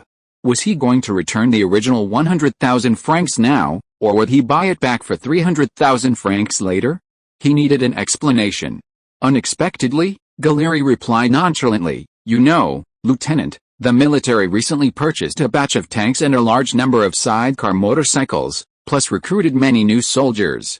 We're currently in a severe deficit and unable to pay for other expenses, but General," Charles glanced at the documents in his hand, "I've already spent the money." "Yes," Gallieni said, "of course I won't let you waste this money. How about a 5% loan interest rate? Consider it a loan from the military to you." Charles refused without hesitation. "That's the lowest interest rate. It's difficult to even get a loan from a bank." Charles was a capitalist who knew future trends. He could make money with money at an extremely fast pace, growing it rapidly like a snowball. Therefore, even lending money at 10% interest wasn't worthwhile, let alone 5%. Then, Gallieni said, "I might need to send a staff officer to talk to you and persuade you to accept this plan." Charles raised an eyebrow. "Whoever you send is useless. I'm not going to agree." Unexpectedly, Gallieni closed the document in his hand, stared at Charles, and said, "Lieutenant, you go and complete this task." Charles was stunned. Then instantly understood Gallieni's meaning. He was sending Charles, the staff officer, to persuade Charles, the capitalist. Could he really do that? Could this be one of the reasons you recruited me as a staff officer? That old fox. Chapter 113. Heading towards the sea. The aircraft manufacturing and flying club were progressing smoothly. Eric was in charge of the aircraft manufacturing plant, which could produce 50 Avro aircraft and 30 Caudron G, 3 aircraft per month.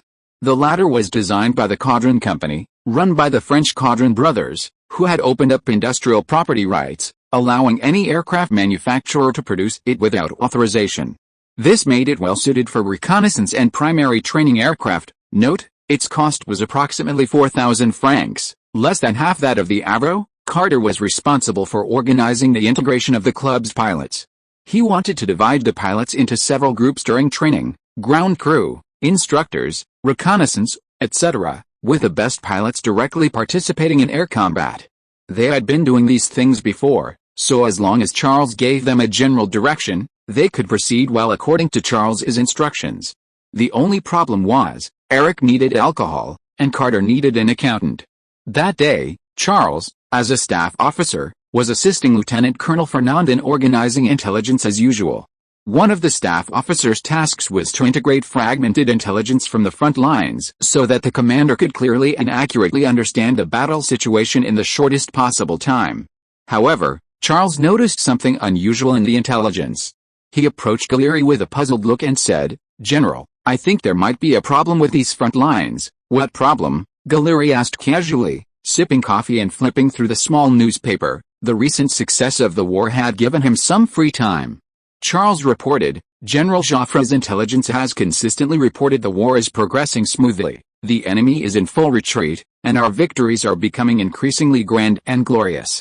However, in the past few days, our army has made almost no progress along the N River." Gallieni was taken aback, immediately putting down his coffee and newspaper, and pulled out a map, asking, "Where's the offensive line from a few days ago?" Charles held the telegram from a few days ago in one hand and drew several circles on the map with a pencil in the other. "Here, here, and here." Gallieni took the telegram and compared it carefully. Indeed, it was true. After a moment of stunned silence, Gallieri gritted his teeth and cursed, "Damn it, he's giving false intelligence." It was obvious who he was referring to, the commander-in-chief of France. No one had expected him to give false intelligence. His purpose was clear. Parliament was debating whether to hold him accountable for the failure of Operation 17, and there was even a possibility of removing him as commander-in-chief. Therefore, he couldn't let the victory stop. While continuing to relay news of the victory through false intelligence, he also ordered his troops to charge pointlessly towards the enemy lines, even though the enemy had established a solid defensive line. Gallieri paced back and forth at the table, then decisively ordered Major General Monnery, "Immediately send an army to the front to reinforce them. We must outflank the enemy's right flank." "Yes, sir," Major General Monnery responded and issued the order to his troops. Upon hearing this order, Charles knew that this outflank would not succeed. The French army wasted too much time on false intelligence. By the time French reinforcements arrived at the front and outflanked the enemy, German reinforcements would arrive in the same location and outflank them as well. Then there would be another outflank by both sides, and soon after that. The final result was that neither side could outflank the enemy all the way to the sea. This was the so-called heading towards the sea. Charles's gaze moved north along the defensive line, eventually settling on Ypres in western Belgium. He knew that the German army would launch a counterattack there and inflict heavy casualties on the Anglo-French forces. Among the attacking German troops was even the art student who had failed his exams. That was his first battle. The Germans chose to attack here because Ypres was flat and low-lying, a shovel would hit water, making it almost impossible to build trenches. Coupled with the arrival of the French rainy season, Ypres would become a hellish battleground for both sides, with each side losing over 100,000 troops. Charles thought of tractors, and of the more than 1,000 tractors that Francis had left unsold in the warehouse. In such terrain, tractors capable of pulling artillery and transporting supplies would be key to victory. Charles realized he had to act quickly, or Francis might gain a huge advantage. That afternoon, a light drizzle began to fall, like fine threads enveloping the entire Darvez. A damp wind blew gently, making Francis, standing by the window smoking his pipe and gazing out, feel rather depressed. He was pondering the future of the tractor factory. The war hadn't ended as everyone had hoped. Not only was it not over, but victory seemed a distant prospect. Francis had originally hoped that tractor sales would return to normal after the war, but now that seemed like an unrealistic fantasy. More importantly, Charles's tractor factory had already begun mass production of the Hort 75, whose performance was far superior to the Hort 60 in Francis's possession, yet the price was comparable. So, even if the war ended, why would people buy the Hort 60 instead of the Hort 75? Just then, a four-horse carriage slowly emerged from the rain, gradually becoming clearer. As Francis marveled at its luxury, it stopped in front of his villa. Francis's eyes lit up. Years of experience told him this was likely a tractor buyer, and a major one at that. Agricultural tractors were targeted at farmers, while major buyers were landowners with large tracts of land. With farmers increasingly becoming laborers, they needed tractors to improve farming efficiency. His carriage seemed to indicate his status. At this time, landowners weren't accustomed to cars, they preferred horse-drawn carriages to signify their identity. "Simon, Simon," Francis called out, turning towards the door. Simon entered, and Francis, hurriedly changing out of his pajamas, instructed, "Quickly, greet the guest, prepare coffee and cigars." "Yes, sir." Simon understood immediately and rushed downstairs to prepare. When Francis finished changing and went downstairs, he indeed saw a well-maintained, aristocratic-looking elderly man sitting elegantly on the sofa. "Good afternoon, Mr. Francis." The old man calmly raised his eyelids and looked at Francis on the stairs. "I just came from the Shire tractor factory. I hope you won't disappoint me." Francis was taken aback. Shire's tractors couldn't meet his requirements? Then his only dissatisfaction was the quantity. Francis's eyes brightened even more, and his face instantly filled with a fawning smile. Chapter 114 The Belmondo Family. Francis recognized the man's gaze, arrogant, disdainful, and contemptuous, his expression one of utter disgust that prevented him from uttering a single word. They were indeed nobles, as were Gravy and Armand. "You are?" Francis asked cautiously, bowing slightly. "Vulton," the old nobleman replied, holding his coffee. Vulton Belmondo. Francis didn't recall the name much, but the servant standing beside the nobleman added softly, "We are from Algeria, sir." Francis's mind went blank. The Belmondo family of Algeria? The ones who owned over a dozen plantations and practically monopolized the country's coffee market? I'm so sorry, Mr. Walton. Francis nervously stepped forward and shook his hand. Would you like some red wine? No, Mr. Francis. Walton smelled his coffee, then put it down, replying, "This is fine, a familiar taste." Francis was relieved. He had been drinking Algerian coffee all along. It seemed his luck had finally turned. Walton, taking the initiative, asked, "Let's talk business. I heard you have many tractors in your warehouse." Yes, Francis nodded repeatedly. "Excellent." Walton leaned back, casually crossed his legs, and rested his right hand on the sofa, saying, "I happen to need tractors. May I ask how many you need?" Francis asked cautiously. "How many do you have?" Walton countered with a question. Francis confidently replied, "We have 1,800, sir." He assumed this would certainly meet Walton's request, but to his surprise, Walton frowned slightly. "Not many, but perhaps enough." This startled Francis. Did this mean he wanted to buy all the tractors? Good heavens, 1,800 tractors, nearly 2 million francs in total. This was the biggest deal ever. But Francis remained cautious. Years of business experience told him that the bigger the deal, the more careful he had to be, otherwise he could easily be swindled out of everything. Mr. Walton, Francis feigned surprise, but was actually testing the waters. So many tractors are enough to plow the whole of Algeria. Walton's face showed slight impatience, and a hint of anger in his eyes. France has conscripted over 100,000 soldiers from Algeria, which forces us to consider buying tractors. Francis immediately understood. Just as he had thought, the plantation owners and the people had different needs. They needed tractors because of labor shortages, while the people were afraid of being conscripted and dared not buy tractors. Also, Algeria is far from Paris, Walton continued. "I believe someone will be willing to buy from me rather than come here in person." Francis nodded. This Walton had seen the business opportunity and wanted to buy a large number of tractors to act as a middleman. No wonder the Charles tractor factory couldn't satisfy him. His tractor factory had insufficient production capacity and no inventory, especially since Algeria didn't need advanced tractors. They needed to solve the problem of having them at all. "If you're not interested," Walton bowed slightly, as if to leave. No, Mr. Walton," Francis quickly apologized. "Of course I'm interested. I'm very sorry." Considering Walton came from Charles, Francis hesitated slightly before giving a relatively conservative price. 1,100 francs, sir. This is our cheapest offer." Walton smiled slightly. "Charles tractors are also this price, sir. Do you think I would choose the Hort 60 instead of the Hort 75 for the same price?" Damn it, Francis cursed inwardly. The profit at this price was only a pitiful 130 francs. However, was profit still a concern at this point? Shouldn't the priority be selling them as soon as possible and concentrating the funds on the production of the new tanks? 1,000 francs, sir. Francis updated his offer. "This is the lowest price we can offer. We've never sold so cheaply before, I assure you." Walton seemed to accept the price and nodded slightly. This secretly pleased Francis. That's how nobles are. They don't know he's willing to sell at a loss during this period. Walton hesitated for a moment, then added, "If I pay in full, will the price be lower?" Francis was both surprised and delighted. 1.8 million francs paid in one lump sum, truly a nobleman. At the same time, his last remaining suspicion of Walton vanished. A conman would never offer a lump sum payment. They would find various excuses to delay payment and then default on the debt. A transaction of cash on delivery, what trap could there be? Thinking this, Francis immediately agreed. "Of course, sir.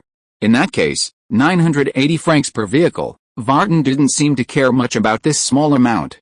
His face showed some dissatisfaction, but he didn't want to waste time, so he casually nodded and said, "All right, let me see the contract, Mr. Francis." Francis was so excited he almost jumped for joy.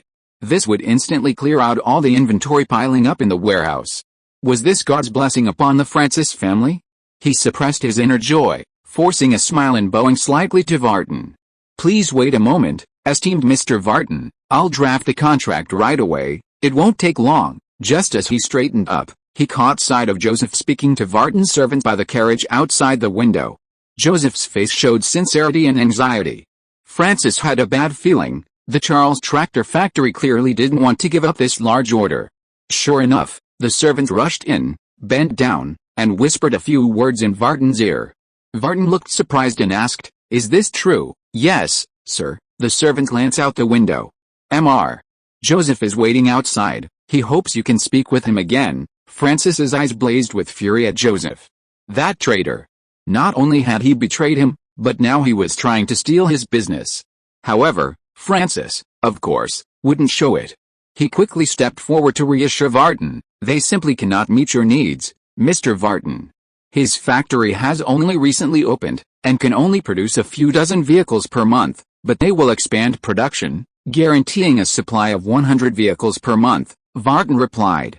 "And each vehicle will only cost 1,000 francs. I don't understand the difference between that and your 980 francs, Francis gritted his teeth. He understood. Charles wanted to completely drive his tractor factory to ruin, and was therefore willing to forego profits to wage a price war. 900 francs, Francis said resolutely. If you agree, sign the contract immediately. Chapter 115 The Perfect Script. A house that closely resembles what one might imagine. Just as Francis was seeing Varden off, Joka and Charles arrived in their carriage. They jumped out after parking and rushed forward, completely ignoring the light rain outside. "Mr. Varden," Joka pleaded, "let's talk some more, we'll give you a better price." Charles didn't speak. Seeing Francis's smug expression, he seemed to know the contract was already signed. He simply sighed and stopped. Varden ignored them completely, getting into the carriage and calling out Paris to the driver. With a shout, the carriage sped away, kicking up mud that even splashed onto Joka's trousers.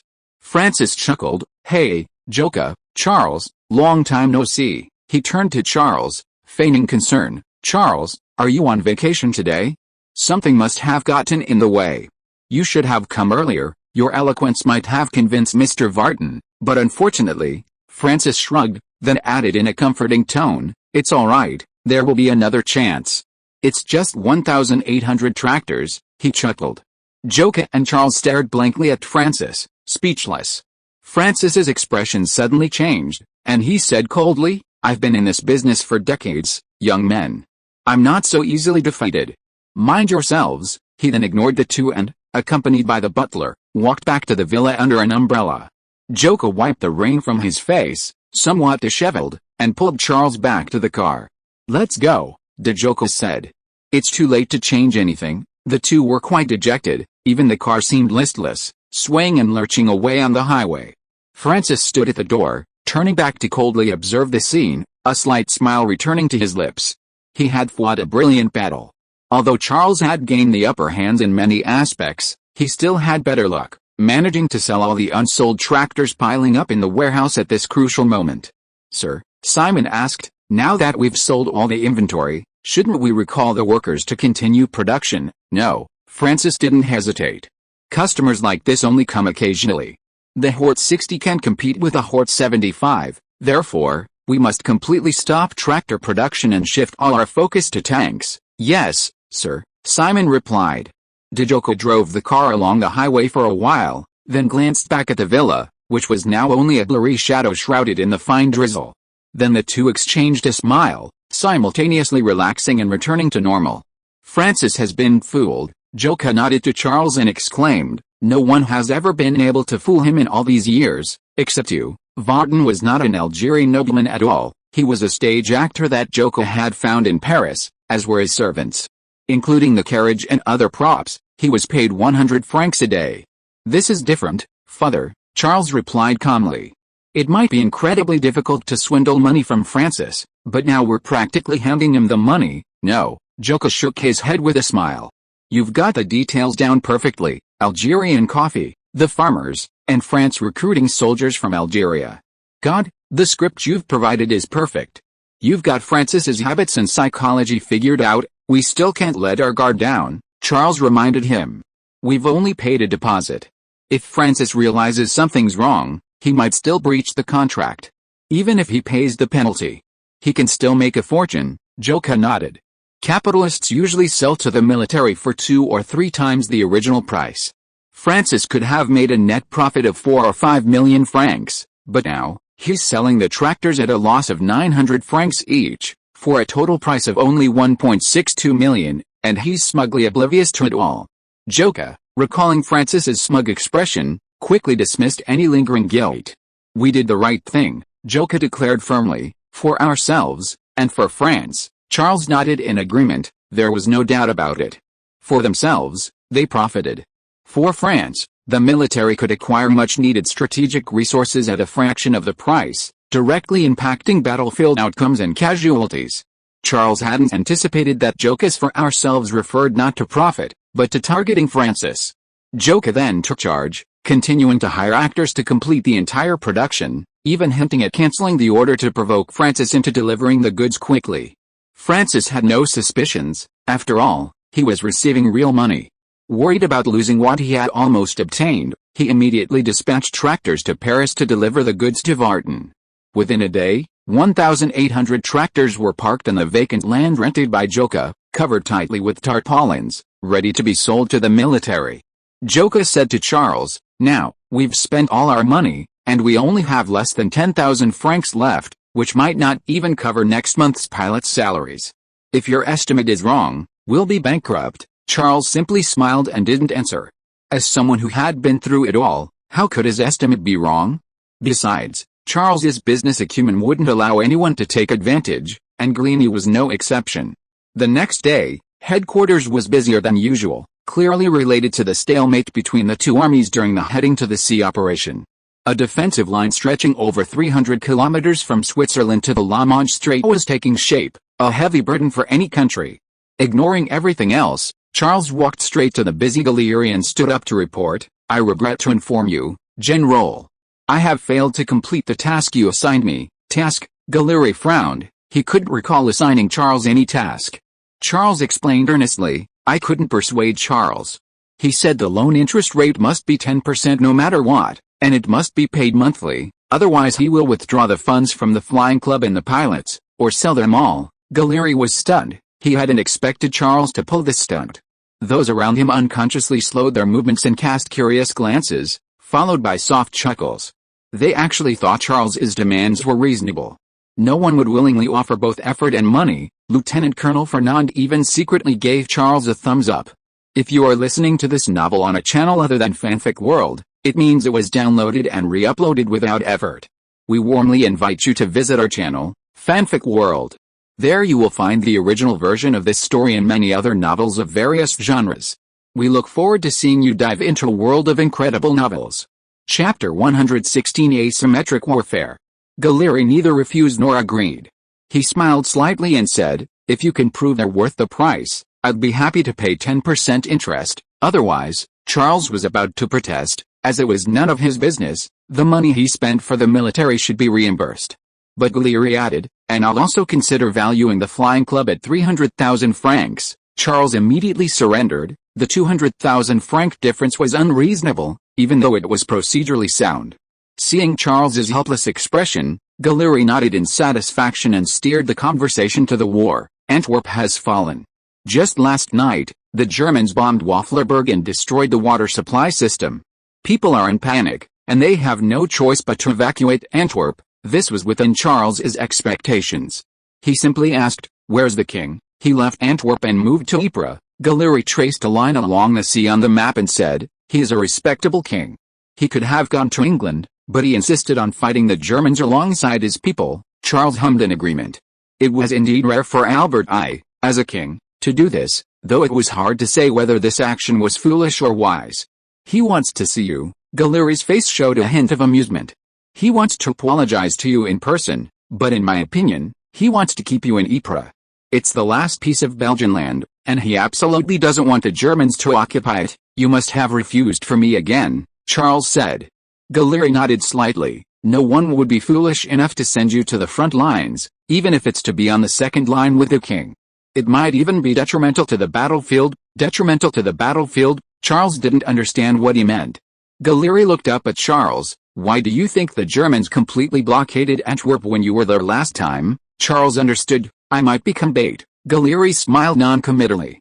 This little guy actually thought he was just bait. He was clearly the ultimate weapon that both sides in the conflict were desperate to seize. However, Gallery didn't point it out. He didn't want to waste too much time on other things. Now he needed to make this little guy understand the situation on the battlefield as soon as possible so that he could come up with a solution. I don't think we can achieve our goal of outflanking the enemy. Galleri pointed to the map and continued his analysis. We've already lost the opportunity to outflank them. Now, even if we gain the upper hand in a certain position or our assembly speed is faster than the enemy's, it will only push the defensive line a little further towards the Germans. Charles agreed with this assessment. Galleri's judgment was accurate. A stalemate was now forming. The defensive line was there, reinforcements from both sides met, and then an extended line appeared on the map. Moreover, it's difficult for either side to break through the other's defensive line. Galleri frowned slightly. War may be more brutal than we imagine. Trenches, barbed wire, machine guns, plus artillery, the attacking side will inevitably pay a heavy price. Galleri's gaze turned to Charles again. Even your tanks are useless. Yes, Charles readily admitted this. The French army was currently using original Francis tanks. Tanks of that caliber might be good for stopping bullets and intimidating the enemy on the plains. But against the enemy's well-prepared trench fortifications, they were just targets. We've also discovered that the Germans are gathering here. Galleri pointed to Ypres on the map. Ypres is characterized by its flat terrain, but also by swamps and mud, making it difficult to construct trenches. The Germans are very likely to choose this as their breakthrough point. Galleri made this judgment because the Germans' military skills were generally superior to those of the French army. In this terrain where trenches are difficult to build, the German skills would be more apparent, and they would be more likely to win. The French, on the other hand, were severely understaffed and could only send untrained recruits to block this breach. If the gap at Ypres couldn't be closed, the entire defensive line could collapse. Charles listened quietly, saying nothing. Galleri looked at Charles with a puzzled expression, his tone tinged with dissatisfaction. What are your thoughts? Charles replied softly. General, have you heard of asymmetric warfare? Galleri's eyes lit up. A new term. It sounded impressive. No, I haven't heard of it, Galleri answered bluntly, his eyes filled with eagerness. But after waiting a while, Charles didn't continue. His eyes gradually turned to confusion, and a hint of urging. Charles pursed his lips. 10%. Galleri was taken aback, immediately realizing the kid was haggling. No, 6%, Galleri answered decisively. Trying to extract all the interest with just a term? Don't even think about it.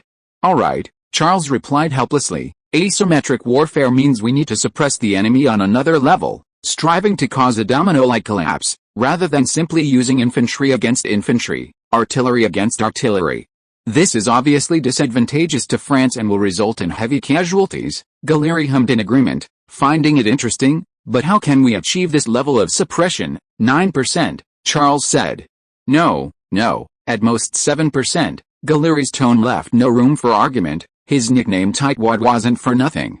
Charles rolled his eyes. Such advanced tactics only worth 1%? However, Charles had no choice. He had to say it anyway, and every little bit helped.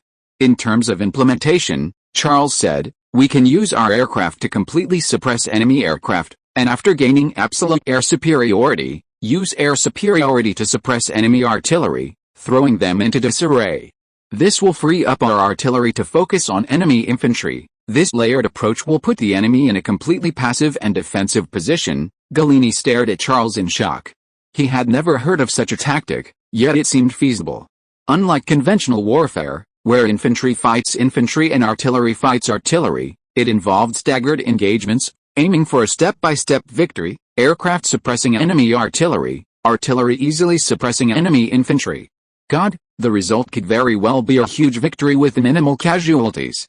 But, Galleri asked again, how can our aircraft achieve a complete victory, even suppressing enemy artillery, with Congreve rockets? They might be useful for shooting down balloons and bombing artillery, but they were powerless against high-speed aircraft. 10%, with interest paid monthly, Charles said firmly, and the flying club will be acquired for 300,000 francs. Charles wasn't worried about Galleri's refusal. Because in this asymmetric warfare, aircraft were key. If you didn't agree, I'd flip the table. Chapter 117. Hello everyone, it will be available tomorrow night at 10 p.m., and there will be 5 chapters. As the title suggests, the update schedule is set at the normal times. I will try my best to update 5 chapters a day this week, and please forgive me if I can't do it occasionally. Finally, The day of release has arrived, and it's hard to believe we've come this far. What impresses me most is that the book's readership has only dropped twice since its release. Once was the day Charles was tricked into going to Antwerp. I think many people were angry because the protagonist was tricked, so they chose to put the book on hold. The second time was the day Charles returned after the Antwerp campaign. This was due to a dip after a major climax. At other times, the readership has either remained stable or increased. This is all thanks to everyone's support, and it's also the reason this book was able to reach the top 3 literary platforms. Otherwise, I wouldn't even dare to dream of getting on the top 3 with just over 10,000 collections. Thank you so much. I also want to thank my editor, Lilxing. Writing for a beginner isn't easy. Anyone who's been through this knows that you're often confused and helpless at the beginning. Thank you, Lilxing, for your companionship and support along the way. Thank you again, and I will write each chapter carefully as a way of repaying you. The excitement will continue. Chapter 118 Intentional Misunderstanding. Ypres, Belgium. A torrential downpour pounded the ground, a dense network of water cascading down like a waterfall, creating pools of water and mud, shrouding the world in a misty haze. Between the enemy and friendly lines stretched a dark gray death zone several kilometers wide. Scattered shell craters and a sparse number of corpses suggested the fighting had only just begun. A dozen kilometers to the west, behind an inconspicuous hill, lay a small earthen fortification of about 10 square meters, the Belgian army's headquarters. Amidst the sound of rain, Major General Charles, commander of the Belgian First Army, advised King Albert I, "Your Majesty, I believe we should retreat." Ypres forms a salient along the entire defensive line, and with flat terrain to the west and hills to the east, the Germans have a commanding advantage over us. Moreover, we are still naturally surrounded by the Germans. It will be difficult for us to hold out. Albert I was silent for a moment, then calmly asked, "General, where can we retreat to?" "Just retreat about 20 kilometers to the rear, and we can flatten the entire defensive line," Major General Charles said, looking at the map. "That would be much easier." Albert I asked again, "Is that Ypres? Is it Belgium?" Charles fell silent. 20 kilometers behind them already crossed the border into France. King Albert I said earnestly, "Ypres is Belgium's last piece of land, General. Losing it means national demise, defeat, and Belgium's withdrawal from the war. It also means that the Belgian people will lose faith and give up resistance. Therefore, Ypres cannot be abandoned under any circumstances, even though it has no fortifications, no defenses, and the defenders consist of only 6 weak Belgian divisions and 2 understrength British and French divisions, while the German forces on the front may number 11. The reason for saying may is that Belgium at this point couldn't even ascertain the enemy's situation. Charles was silent for a moment, then pointed to a point on the map and said, "Then we have no choice but to open the Newport Gate. The seawater will flood into Ypres to buy us time. Only in this way can we wait for reinforcements." This time it was King Albert I's turn to be silent. He was unwilling to do this until the very last moment. Although it could temporarily stop the German attack and create trouble for them, the people of Ypres would also suffer greatly. "Where are the reinforcements?" King Albert I asked in a muffled voice. "The French have only managed to send 1 cavalry division," Charles replied. "The British have sent 1 infantry division, stationed north of the Polygon Forest." This was far from enough. On this flat terrain, 1 German division was equivalent to 2 Allied divisions. Albert I asked again, "And Charles?" Any response? In Albert I's view, Charles was more useful than any reinforcements. Just his presence would invigorate the demoralized soldiers and civilians. "No." Major General Charles looked somewhat embarrassed. "General Gerlini believes that we haven't resolved our internal problems, so sending Charles to command is inappropriate." Albert I grunted but remained silent. This was indeed a problem. Even he couldn't guarantee that if Charles were here, someone wouldn't try to secretly hand him over to the Germans like General Guise had. After all, the war seemed hopeless at this point. Most people believed Belgium was on the verge of defeat, and handing Charles over to the Germans would easily end everything. Albert I slowly walked to the fortification gate. The rain outside had gradually subsided, and some sunshine could even be seen. That's how the weather is at the seaside, the rain comes and goes quickly. But this wasn't a good sign. The Germans often launched their attacks at this time. Sure enough, a few cannon shots rang out from the front lines, followed by a communications soldier covered in mud who practically crawled on all fours. He stumbled to his feet, gave Albert I a weak salute, and reported, "Your Majesty, the Germans have launched another attack." And this one is even fiercer than the last. Albert I didn't respond. His eyes were fixed on the map before him, and finally, he said helplessly to Major General Charles, "Prepare to open the sluice gates?" "Yes, Your Majesty." Major General Charles immediately instructed his staff to relay the order. However, the communications soldier guard in the radio suddenly stood up and reported, "Your Majesty, General Guerrieri has called. France will send artillery and aircraft to reinforce Ypres. The planes will be ready in 2 hours, and the artillery will arrive tonight. Your Majesty must hold out until tomorrow." Albert I smiled, the image of the muddy ground outside the fortifications flashing through his mind. The artillery probably won't come, Albert I thought. Even if they did, it would be pointless. They'd always be stuck in the mud, unable to move, and the shells couldn't be transported. As for the planes, would there be a place for them to land? Or could they land and provide reinforcements to Ypres? Just then, the communications soldier added, "General Guerrieri said these troops are under the command of Charles." "Charles?" Albert I turned sharply, staring blankly at the communications soldier. The others were also stunned, their eyes fixed on the communications soldier. Charles was coming? Had he heard correctly? Albert I strode forward and snatched the telegram. He read it for a moment in the dim light, then excitedly tossed it into the air, his voice trembling with excitement. "It's true. Charles is coming to reinforce us." A cheer erupted from the command post. Some soldiers excitedly rushed outside, crawling through the mud for a while, shouting to the soldiers hiding in the trenches and bunkers, "Charles is coming to reinforce us.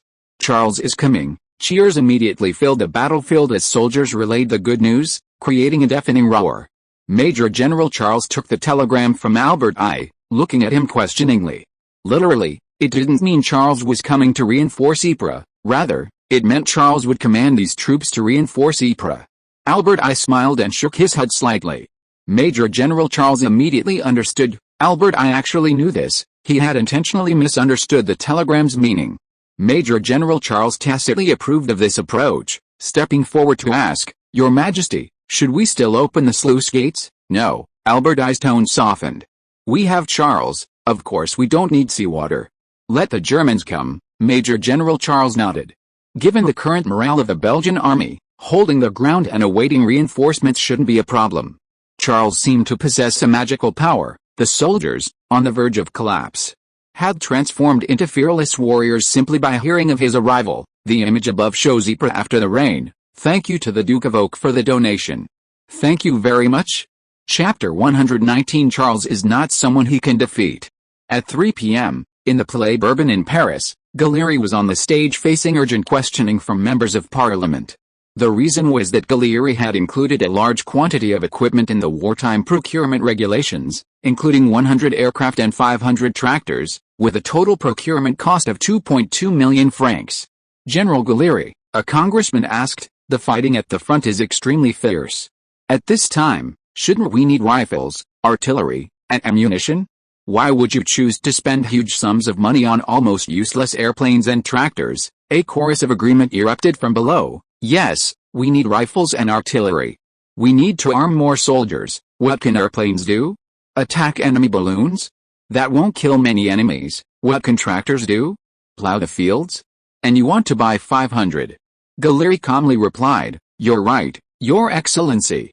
The soldiers at the front do need weapons and ammunition, but the key is, how can we get these weapons and ammunition into their hands?" "What do you mean?" Steed, the owner of the St. Etienne arsenal, stood up and questioned, "Don't we have trains, cars, and horses? Do we really need airplanes and tractors to deliver weapons and ammunition to the battlefield?" Steed then turned to the congressman behind him and asked loudly, "Would you buy a tractor just to use it to transport goods?" The councillors laughed, finding it absurd. The speed of a tractor meant it could only be used for plowing. Some, however, thought of tanks converted from tractors, but chose to remain silent. Gallieni gestured downwards with his chin, asking instead of answering, "Gentlemen, has any of you been to Ypres?" Several people raised their hands to indicate they had. Guerrieri slightly raised his hand in a gesture of invitation. "Gentlemen, please share your impressions of Ypres." Several councillors answered one after another. "It's a flat area near the sea, very damp. Yes, there's water everywhere, like a swamp. Transportation is very inconvenient. Once it rains, cars can't move because they get stuck after only a short distance." Guerrieri nodded slightly, turned his gaze back to Steed, and politely asked, "Sir, did you hear what they said?" Then Gallieri's gaze swept across the room, and he made a brief summary. "The terrain of Ypres is such that only tractors can get in and out. Only tractors can haul artillery in, and only tractors can deliver the bread, ammunition, and other supplies the soldiers need to them, yet you oppose my purchase of it." The councillors immediately fell silent, and Steed sat down sullenly. This urgent interrogation of Gallieni was initiated by Steed, who was still resentful that Gallieni had replaced the Saint Etienne machine guns with Hotchkiss guns, leaving all the Saint Etienne machine guns he had produced piled up in warehouses as scrap metal. At this point, Jameson stood up. "Then what about the planes? What are you buying planes for? We already have enough planes. Compared to these flying things, the soldiers need artillery more, and you haven't increased the purchase of artillery." The councillors shouted again in unison. "Yes, the soldiers need artillery. Artillery is what gives us victory. Airplanes have a very limited role. We should spend our money where it matters." Jameson was the owner of the Schneider Arms factory, which produced the artillery. Naturally, he hoped Gallieni would increase his artillery purchases. Gallieni merely chuckled coldly, retorting, "Is that so? You think only artillery can bring us victory, and that airplanes have limited use? Isn't that common knowledge?" Jameson persisted. "You might say that airplanes shot down an airship and destroyed a Big Bertha in Antwerp, but what if the Germans hadn't used airships? The destruction of the Big Bertha involved an element of chance," Jameson added. "Even your purchase of tractors was to haul artillery and shells to the front lines. Your actions demonstrate that we need more artillery." Gallieni scoffed, a hint of disdain on his lips. "We'll see, Mr. Jameson. That won't work on me, General." Jameson laughed smugly. "This isn't something you can just dismiss with 'we'll see.' Everyone's waiting for your answer." Jameson assumed Gallieni was deliberately delaying the issue, and he wouldn't allow it. The members of Parliament behind him, and even the others, thought the same, and in unison, booed loudly. Gallieni calmly pulled a pocket watch from his pocket, popped the cover open, glanced at the time, and put it back. He said confidently, "Almost there, gentlemen. It might only take a few minutes. You won't have to wait long." Grevy and Armand sat silently in the audience. This had little to do with them, the traditional nobles. It was the plunder and division of military equipment by left-wing capitalists. Armand suddenly thought of something and whispered to Grevy, "Is Francis about to strike it rich? 500 tractors, and he might buy more." Grevy interrupted Armand. Before this, he had already sold all the tractors for 900 francs each. "What?" Armand looked surprised, then laughed. "He certainly lacked a bit of luck." "You think it's luck?" Grevy smiled and shook his head. "Otherwise?" Armand looked at Grevy questioningly. Grevy smiled without saying a word, and Armand suddenly understood. The person who bought the tractors, could it be Charles? Grevy nodded slightly. "I wasn't sure before, but now, it's only him." "A clever little fellow," Armand exclaimed. "Maybe it was his suggestion that led the military to buy the tractors." "Of course it was him." Grevy's gaze was fixed on Gallieri on the stage. "Charles seems to have everything under control. He knows what the army needs. All he has to do is buy them in advance, give the military a suggestion, and immediately make money. What could be easier than that? Isn't he worried about the current situation?" Armand gestured to the surrounding crowd, indicating the councillors' doubts and accusations. Grevy answered confidently, "As long as these things can indeed play a role on the battlefield, or rather, they can win battles, no one can question it." Armand nodded thoughtfully. Winning battles meant the military made the right purchase, and Charles was doing the right thing. What was there to question? Question victory? Then the questioner must be a traitor. Just an airplane. Armand was utterly baffled. Could it really be, as the members of Parliament thought, just used to launch balloons? This didn't stop their questioning. By this time, the left-wing members of Parliament had grown impatient. Their questioning grew louder and more intense, eventually escalating into shouting, "Get down! We know what's going on. This is an unreasonable procurement. We will urge the government to remove it from the wartime procurement regulations. You are responsible for this procurement. Everyone who benefited from this procurement is responsible." Some even threw crumpled pieces of paper at the stage. But Gallieni remained steadfast on the podium, letting the crumpled pieces hide him and roll to the ground. At that moment, Lieutenant Colonel Fernand entered breathlessly from the other side. He strode down the long corridor to Gallieni, excitedly handing him a telegram. Gallieri took the telegram and glanced at it, a victor's smile instantly spreading across his face. "Gentlemen, Allow me to announce some good news. Just now, our flight squadron, under the command of Lieutenant Charles, shot down 13 enemy aircraft over Ypres, without a single casualty. The House of Representatives fell silent instantly. Shot down instead of a crash down, and 13 at that. More importantly, without a single casualty. How was such a victory achieved? Was it a fabricated victory? No, this victory was too easily exposed. Galleri wouldn't make such a mistake. It must be Charles. Everyone considered this possibility, and the hall instantly erupted in discussion, everyone debating what Charles had invented this time. Greavy's expression grew serious. He felt that Charles might have already jumped to another plane he could only look up to, and Charles might not be someone he could defeat. Chapter 120 Machine Gun Firing Coordinator.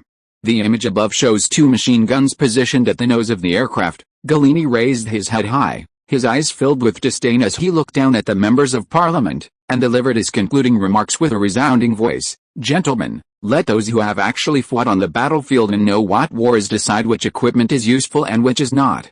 Just as a farmer cannot discuss legal issues, and a lawyer does not know how to farm, the military is a special profession. It is not as simple as you imagine, and we should be cautious about it. Instead of trying to teach others how to fire a gun when you have never even held one, or even trying to teach others how to fight, or telling others what not to buy, doing so will only bring shame upon yourself and nothing else. With that, Galleri did not even glance at the members of Parliament in the room, but walked off the stage and out of the hall with his chest puffed out amidst their awkward gazes, a smile always on his face. Galleri had never been so triumphant. He had given these congressmen a resounding slap in the face, and they were speechless, for Charles had indeed won a victory, turning the impossible into the possible.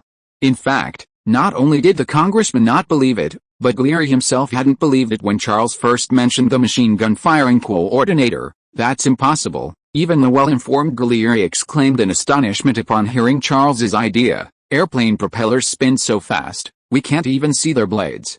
How can a bullet penetrate them without damaging the blades? We don't need to see it, General, Charles explained. We just need to add a small device that prevents the blades from firing when they reach the muzzle. It's not difficult. The key to many inventions isn't difficult, but rather the lack of foresight. Once you've conceived of it, the implementation process may simply involve piecing together several existing components. For example, the machine gun firing coordinator utilized a hydraulic system that had already been developed. Galleri remained bewildered. He might be adept at military theory and command, but he was completely clueless about mechanics, which was why he had insisted on choosing the St. Cyr Military Academy. However, a few hours later, when Charles actually had the device built, Galleri had no choice but to believe it. The test was conducted at the Flying Club, using two Vickers machine guns, mounted on either side of the nose of the nearly defunct Avro aircraft. This plane, plagued by frequent engine malfunctions, was too dangerous to fly, making it perfect for testing.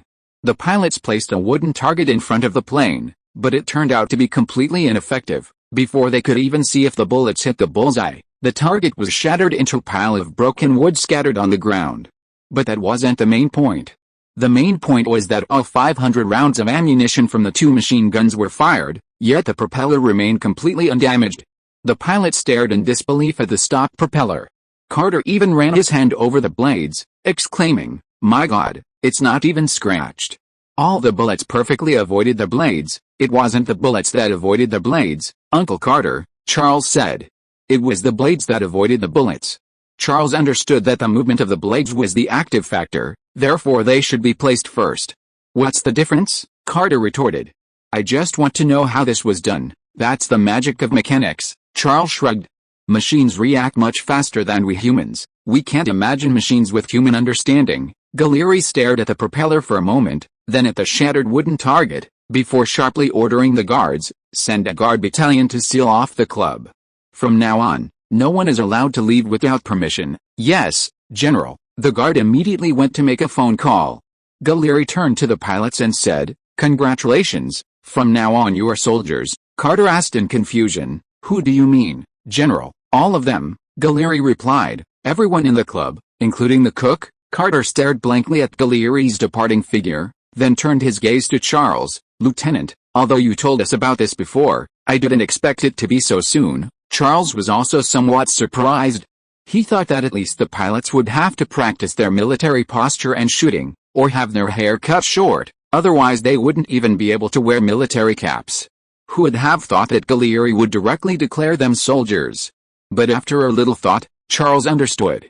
His newly invented machine gun firing coordinator had brought air combat from scratch, completely ending the era of aircraft throwing bricks, needles, or ramming each other, and directly rising to the level of strafing with machine guns, and even 2 machine guns at that. This might be a simple little gadget to Charles, but in this era it was top secret. Gallieni might not understand mechanics or airplanes, but he understood military matters. He knew this invention had to be kept absolutely secret. Charles realized his carelessness. He should have invented it under cover of secrecy. Now, he could say he'd implicated Carter and the other pilots, forcing them to skip the break-in period. Gallieni remained cautious, personally leading the guards to secure the club until the guard battalion arrived, only then letting out a sigh of relief as he took Charles back to headquarters. On the way back to headquarters, Gallieni asked Charles a question: do they need any other training? Charles knew Gallieni was referring to putting the pilots into aerial combat. He considered for a moment and replied, almost none. They don't even need to learn to fire a gun. Everything is prepared by the mechanics. If there's anything to be careful about, it's carrying a hammer. A hammer? Gallieni looked at Charles with a puzzled expression. Yes, Charles replied, when the machine gun jams, they just tap it with a hammer, and that's about it. Gallieni laughed. Then what they lack is the courage to pull the trigger. Charles nodded in agreement. Pilots who haven't killed anyone, or rather, pilots who aren't psychologically prepared to kill, find it difficult to pull the trigger and shoot down a German pilot in the cockpit when they take to the skies and see the target, even though they know the other side is the enemy. But it doesn't matter, Charles said solemnly, even if they can't, they won't be killed by the enemy, because the enemy planes are not equipped with machine guns. This is different from infantry, who often don't have the opportunity to grow and adapt to this. Gallieni smiled and nodded, but it won't always be like this. They need to learn as soon as possible. The gear structure in the image above is the main component of the machine gun firing coordinator. It accurately judges the position of the propeller blocking the muzzle through the meshing of 2 gears, one large and one small, and then a cam structure controls the hydraulic device to prevent the machine gun from firing at this time. Chapter 121 First Flight Squadron. Machine gun firing coordinator was invented in 1915 by a French pilot named Garros. Originally called the machine gun deflection system, it was initially a simple device that reinforced the propeller with inverted triangular steel plates, combined with a mechanism linked to the engine shaft to minimize bullet impact on the propeller. If a bullet hit the propeller, it would be deflected by the inverted triangular deflector, essentially blocking the bullet. Later, his aircraft was captured by the Germans, who improved the system, changing the engine shaft linkage to propeller linkage for greater accuracy, thus ushering in World War I. From Charles's perspective as a capitalist, he might have preferred to invent the original machine gun deflection system rather than directly bringing the machine gun firing coordinator to the world. However, the former often resulted in bullets hitting the deflector plates ricocheting back, damaging the engine or even killing the pilot. In an era of pilot scarcity, this was unacceptable, so Charles chose the safer ladder. Back at headquarters, Charles habitually sat next to Lieutenant Colonel Fernand to organize intelligence, one of his routine tasks. But before he could even settle in, Gallieni gave the order, "Fernand, your group will assist Charles in setting up an independent command post." "Yes, General," Fernand responded habitually, but the last 2 words trailed off. "Assist Charles." He couldn't believe his ears. Charles was stunned. He and Fernand looked at Gallieni simultaneously, their eyes filled with confusion.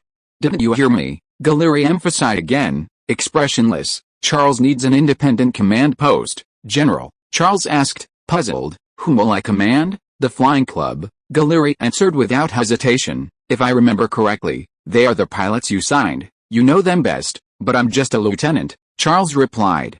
"I only look at ability, not rank," Gallieni interrupted Charles, not even lifting his eyelids, his eyes fixed on the documents in his hands. I have no command experience, General," Charles replied. Gallieni then looked up at Charles, a hint of mockery in his eyes. "You have no experience? Aren't you the only person in the world to have commanded aircraft in combat and succeeded? Or am I mistaken?" Charles then remembered that he had indeed commanded a Belgian squadron in Antwerp to shoot down an airship and destroy the Grand Bertha, which could be considered the only air battle of that era. But how could that be considered air combat? Galleri ignored Charles, his gaze sweeping across the operations room, and said, "If anyone has any objections, now is the time to raise them." The staff officers answered one after another, "No, no objections, General. Charles is capable of command, we obey his orders." Galleri raised an eyebrow at Charles. "War doesn't give us time to prepare, Lieutenant. The first air group has been formed, and they will be heading to Ypres this afternoon to participate in the battle, and you are their commander." Charles stood there stunned for a long time, unable to react. The first air group in Paris, and he, a lieutenant, was commanding a bunch of second lieutenants who had never been in combat. His staff included a lieutenant colonel, a major, 3 captains, 2 lieutenants, a dedicated radio, and 3 communications soldiers. This put immense pressure on Charles, especially since Lieutenant Colonel Fernand, who had once given him orders, was among his subordinates. He couldn't adjust his mindset. "Relax, Lieutenant." Lieutenant Colonel Fernand seemed to sense Charles's distress and leaned closer, whispering words of comfort. "This is common in the military. I've been prepared for this day for a long time." Lieutenant Colonel Fernand's words were half true and half false. He genuinely had been prepared. After all, Charles was so outstanding. Lieutenant Colonel Fernand felt he couldn't teach Charles anything, but rather had always learned from Charles. He believed that Charles would one day become his superior, and he would be honored by it. The false part was the long time ago. Lieutenant Colonel Fernand hadn't expected this day to come so soon. "Yes, Lieutenant Colonel," Charles replied, but still couldn't get into the zone. Suddenly, a pair of strong hands placed on Charles's shoulders and pushed him to the map spread out on the table. It was Galleri. He spoke to Charles in a low voice. "Forget ranks, staff officers, pilots, none of that matters. You only need to think about one thing, how to defeat the enemy on the battlefield, with those planes at your disposal." Charles suddenly understood.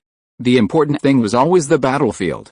He wasn't facing Lieutenant Colonel Fernand or 5 or 6 staff officers of higher rank, he was facing the enemy. Charles nodded, gathered his thoughts, and calmly began issuing orders. "I need a place, about 30 kilometers from Ypres as the crow flies, with flat terrain and convenient transportation." Lieutenant Colonel Fernand immediately assigned the task. "Gerald, find that place." "Yes, sir." Gerald searched the map and, in less than 2 minutes, looked up and replied, "Rodenstown, 35 kilometers from Ypres, 2 kilometers from the train station." Rodenstown. Lieutenant Colonel Fernand repeated the name. "Send out a team of engineers," Charles then ordered. "Find a site nearby to build a temporary airfield and mark the location on the map." Lieutenant Colonel Fernand called out, "Michael, you're in charge of contacting the engineers." Lieutenant Colonel Fernand knew his staff officers well and knew what each of them was good at. "I need a batch of Vickers machine guns and ammunition," Charles continued, "at least 100, with 2,000 rounds of ammunition per gun." Lieutenant Colonel Fernand pointed authoritatively at a staff officer and shouted, "Contact the British, and be quick. Also, Congreve rockets and gasoline." Charles looked away from the map and paced the open space in the office. "Enough fuel for 30 aircraft for 3 days, 200 rockets and electric detonators, all delivered." Charles's memory wasn't very good. More accurately, he hadn't gotten used to remembering foreign place names.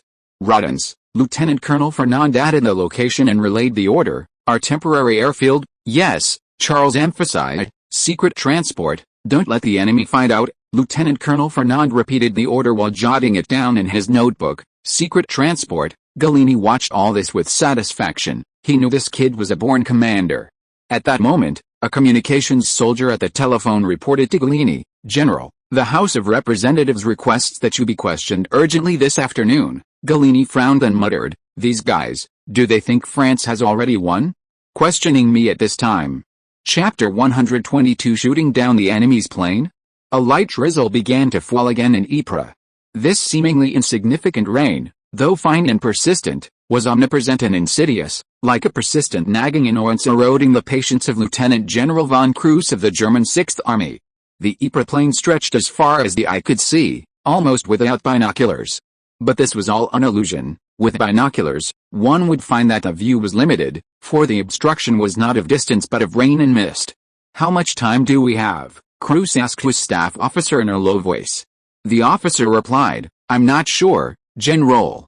But I'm certain they'll arrive by tomorrow morning." This was practically a directive to Kruse that an attack must be launched before nightfall. or they would be forced to watch helplessly as enemy reinforcements arrived. However, even with a 2-1 numerical advantage and far superior quality in equipment, crews remained cautious. The reason was that the enemy controlled the nipped sluice gates. If the Belgians were pushed to their limits and opened them, seawater would flood the open ground, turning it into an impassable swamp.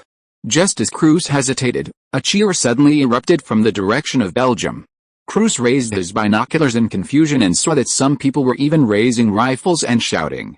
Cruz's face darkened, and he ordered his staff officer, "Go and scout out which reinforcements have arrived, their location, and their numbers." "Yes, General," the staff officer replied and went to make the arrangements. The staff officer would send out a small detachment, which would launch a small-scale attack with artillery support, and return with a few Belgian prisoners. They would soon know what had happened. Sure enough, half an hour later, Cruz received a message. "General, I heard that Charles is coming to Ypres." Cruz, who was staring at the map in deep thought, was startled by this intelligence. He abruptly looked up at his staff officer. "Charles?"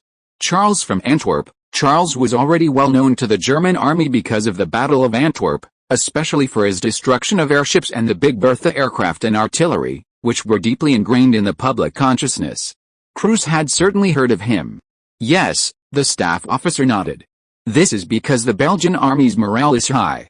They say the king has therefore abandoned his plan to open the sluice gates, because he believes Charles can hold off our attack." Cruz gave a soft hum. This was perhaps good news, at least for now. They could launch an attack without worrying about being trapped in the middle. Thinking of this, Cruz immediately ordered the 27th Reserve Corps to prepare for the attack. "The breakthrough point is on the left flank of the Polygon Forest." "Yes, General," the staff officer responded, then paused, reminding him, "General, the Polygon Forest is the British defensive line." The staff officer was puzzled because shouldn't the breakthrough point be the weaker Belgian army? "I know," Cruz replied coldly. "Yes, General." The staff officer didn't dare ask any more questions and turned to relay the order. Cruz stared at the Polygon Forest on the map. He planned to catch the enemy off guard there.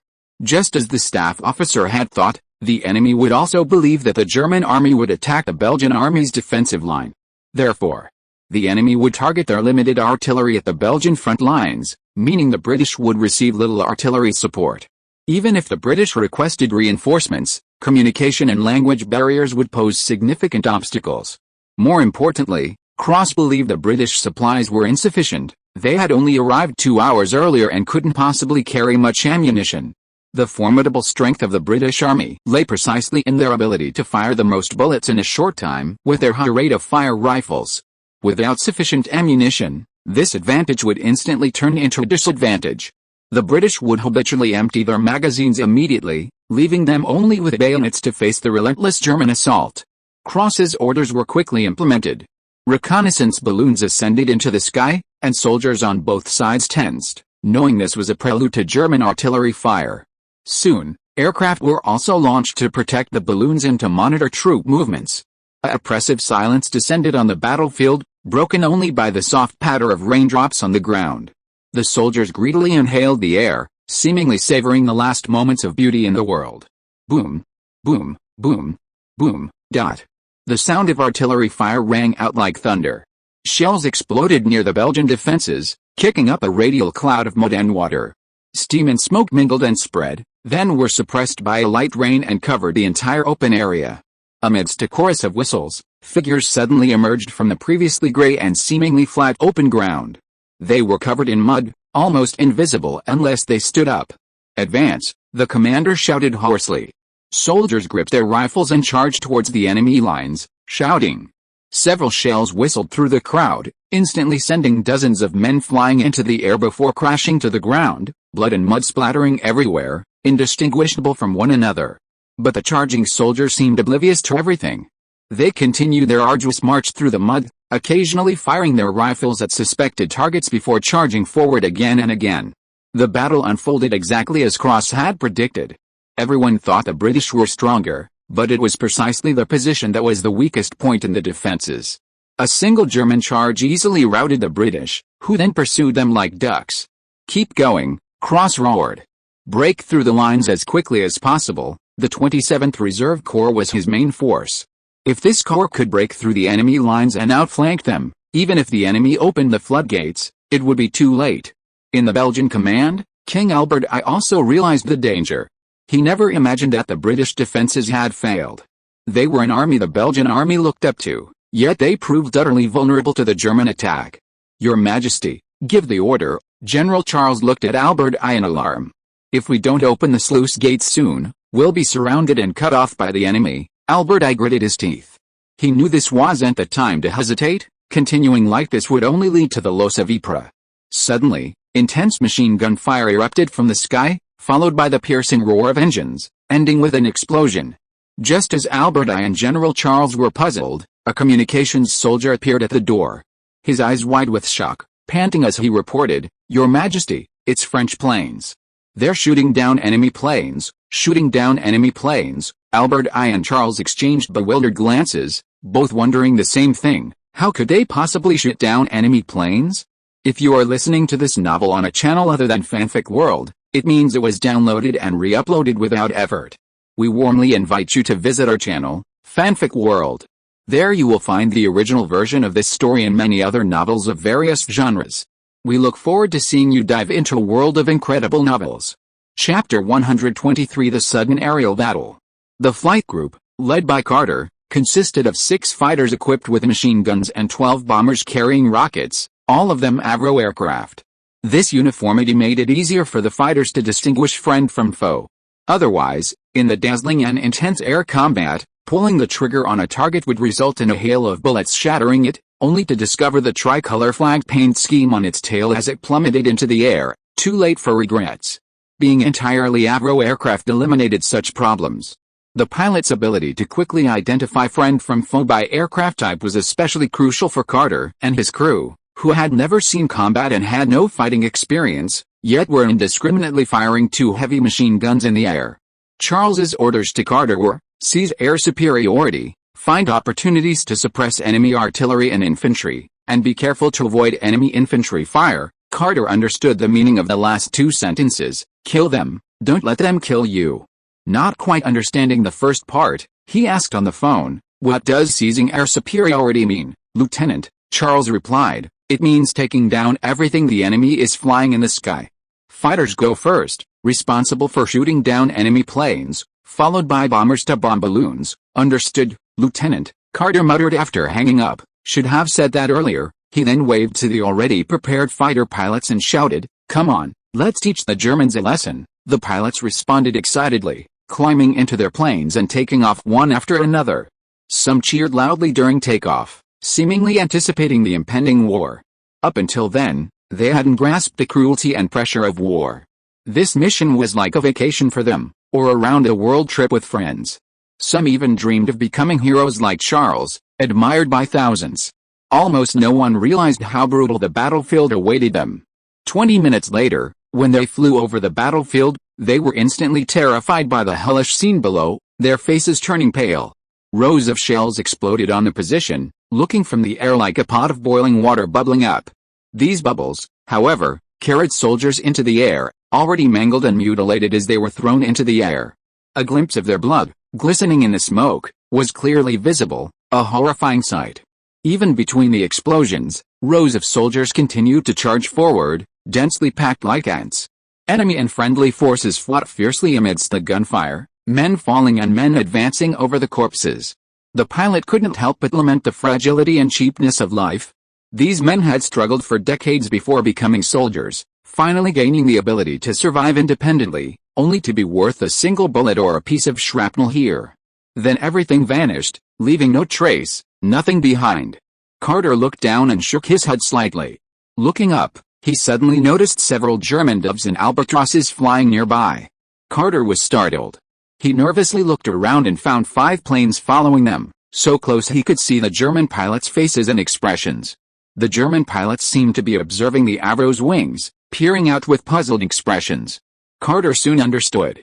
These German pilots thought they were coming with rockets and originally intended to ram them to protect the balloons, but upon closer inspection, they found the Avro were unarmed. This thought sent a chill down Carter's spine. He couldn't imagine death so close. In just that moment of distraction, they had almost been rammed and buried in a pile of corpses on the ground. The skinny Cornelius on the left wing gestured to Carter, asking what to do. Carter didn't respond. What else could he do? Did they know they had almost died already? Either they killed the enemy or they perished with these madmen. Carter responded with action. He pulled back the nose of his plane to catch up with a German albatross flying ahead, slowly accelerating and aiming his nose at its tail. The German pilot still didn't sense any danger. They were even somewhat curious about Carter's pursuit.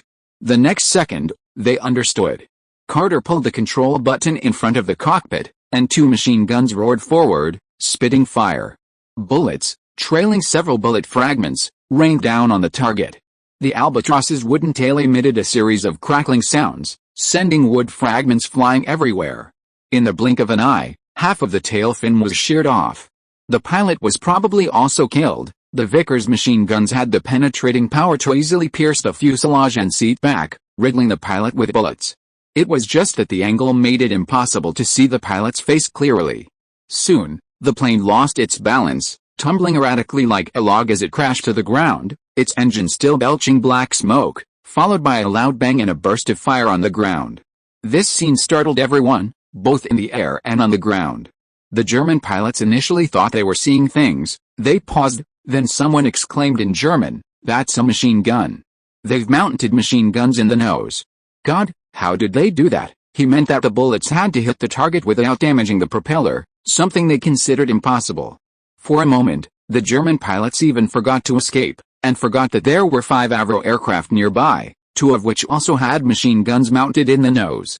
By the time they realized this, it was too late. The planes were locked on their tails. The Avro was faster than the Pigeon and Albatross, and no matter how the German pilots maneuvered to evade, they couldn't break free. Ultimately, they could only scream in terror and despair as they were shot down amidst a machine gun fire. The infantry frantically fighting for positions on the ground initially didn't realize what was happening. They assumed it was due to aircraft malfunction or a collision that had caused 1 or 2 planes to fall. Soon, something was amiss. A burst of intense machine gun fire erupted from the sky, and planes began to crash one after another, exploding in bursts of fire. Crucially, all the crashing planes were German. A German soldier hiding in a crater cried out, "French planes! They've got machine guns!" Soon, someone echoed, "It's Charles." It must be Charles. This shout was immediately echoed by the German soldiers. If Charles could bring cannons onto planes, he could certainly bring machine guns. A sense of unease gripped the Germans. They feared the machine-gunned planes overhead would target them. What could be more terrifying? Hiding was pointless. Meanwhile, the Belgian soldiers cheered towards the sky, some even shouting Charles's name. Thank you to Maoksun and Biang Duheoji for the generous donations. Many thanks. Chapter 124. Those are nothing but flies. Soon, the German fears became reality. Carter cocked the plane, and it swooped down towards the British trenches, where densely packed German soldiers were chasing fleeing British troops.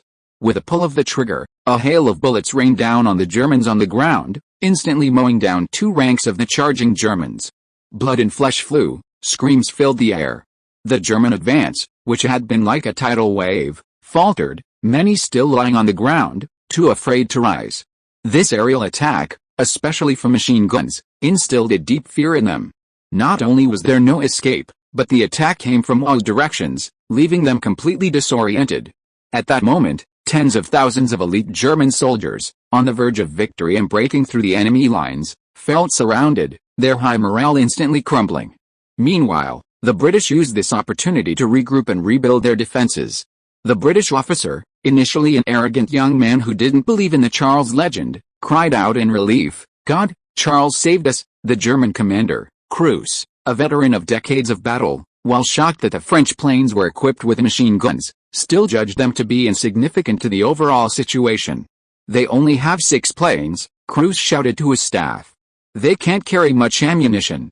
Order the troops to ignore them and keep advancing." Soon, Cruz's orders reached the front lines. "Keep advancing. They don't have much ammunition. Keep advancing. The planes can't stop us."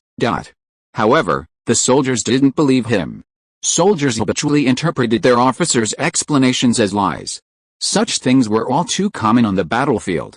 To motivate soldiers to charge the enemy lines recklessly, officers would weave one beautiful lie after another. "The enemy is easily defeated. We're going to gain merit. The enemy doesn't have many shells left. We're about to win.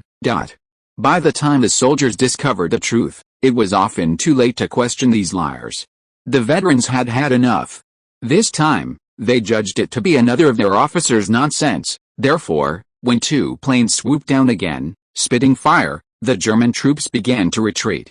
Initially orderly, they soon fled frantically under pursuit, tumbling and crawling through the mud in a pathetic state. Meanwhile, the battle in the sky continued. A dozen more Avro rockets appeared, flying towards the German balloons with impunity under the cover of fighter planes. If any German planes attempted to ram the rocket planes, the fighters would shoot them down one by one. Boom, boom, 3 reconnaissance balloons burst into flames in the air, disappearing without a trace in a short time. One of the balloons was still descending, perhaps sensing danger and attempting to recover. It was so close to the ground that the explosion's flames affected 100 German soldiers on the ground, causing chaos.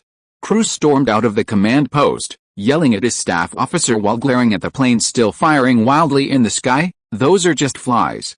We can't get rid of them, but as long as they don't exist, they're useless.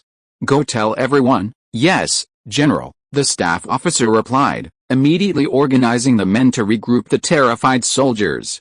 However, just as Cruz was about to return to the command post, a loud explosion came from behind him.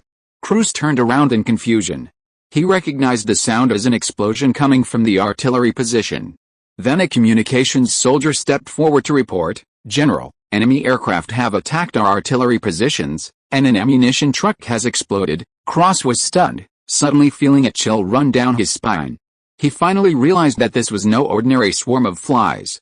Back at headquarters, Cross sent a telegram to Chief of the General Staff Falkenhayn. "It's certain the French have brought Maxim machine guns onto their planes. This is likely another of Charles's doing. They seem insignificant, a limited number of aircraft and a small amount of ammunition. However, flying at 100 kilometers per hour, they can attack any of our weak points, artillery positions, ammunition trucks, field hospitals, warehouses, even my command post. None of us are safe. This weakness must be addressed, or it will be a nightmare for our army." Falkenhayn didn't take the telegram seriously. He simply replied, "Then have the infantry set up Maxims and shoot them down. They're no match for you." Cross looked helpless when he saw the reply. The Chief of the General Staff might be a brilliant strategist, but he was out of touch with reality on a tactical level. If Maxim guns were deployed in every vulnerable spot on the rear, in every place potentially vulnerable to enemy aircraft, it meant the frontline troops had no Maxim guns, a defeat in itself. But Cross said nothing. He knew from the phrase vulnerable that the Chief of the General Staff, like everyone else, still didn't value aircraft. Cross, clutching the telegram, sighed deeply, his expression grave. The landscape of war is changing, but only the blood of soldiers can make them realize their mistakes. He was the first officer, besides Charles, to truly understand the importance of the Air Force, and perhaps the only one. Because both Albert I and General Charles thought it was a fluke.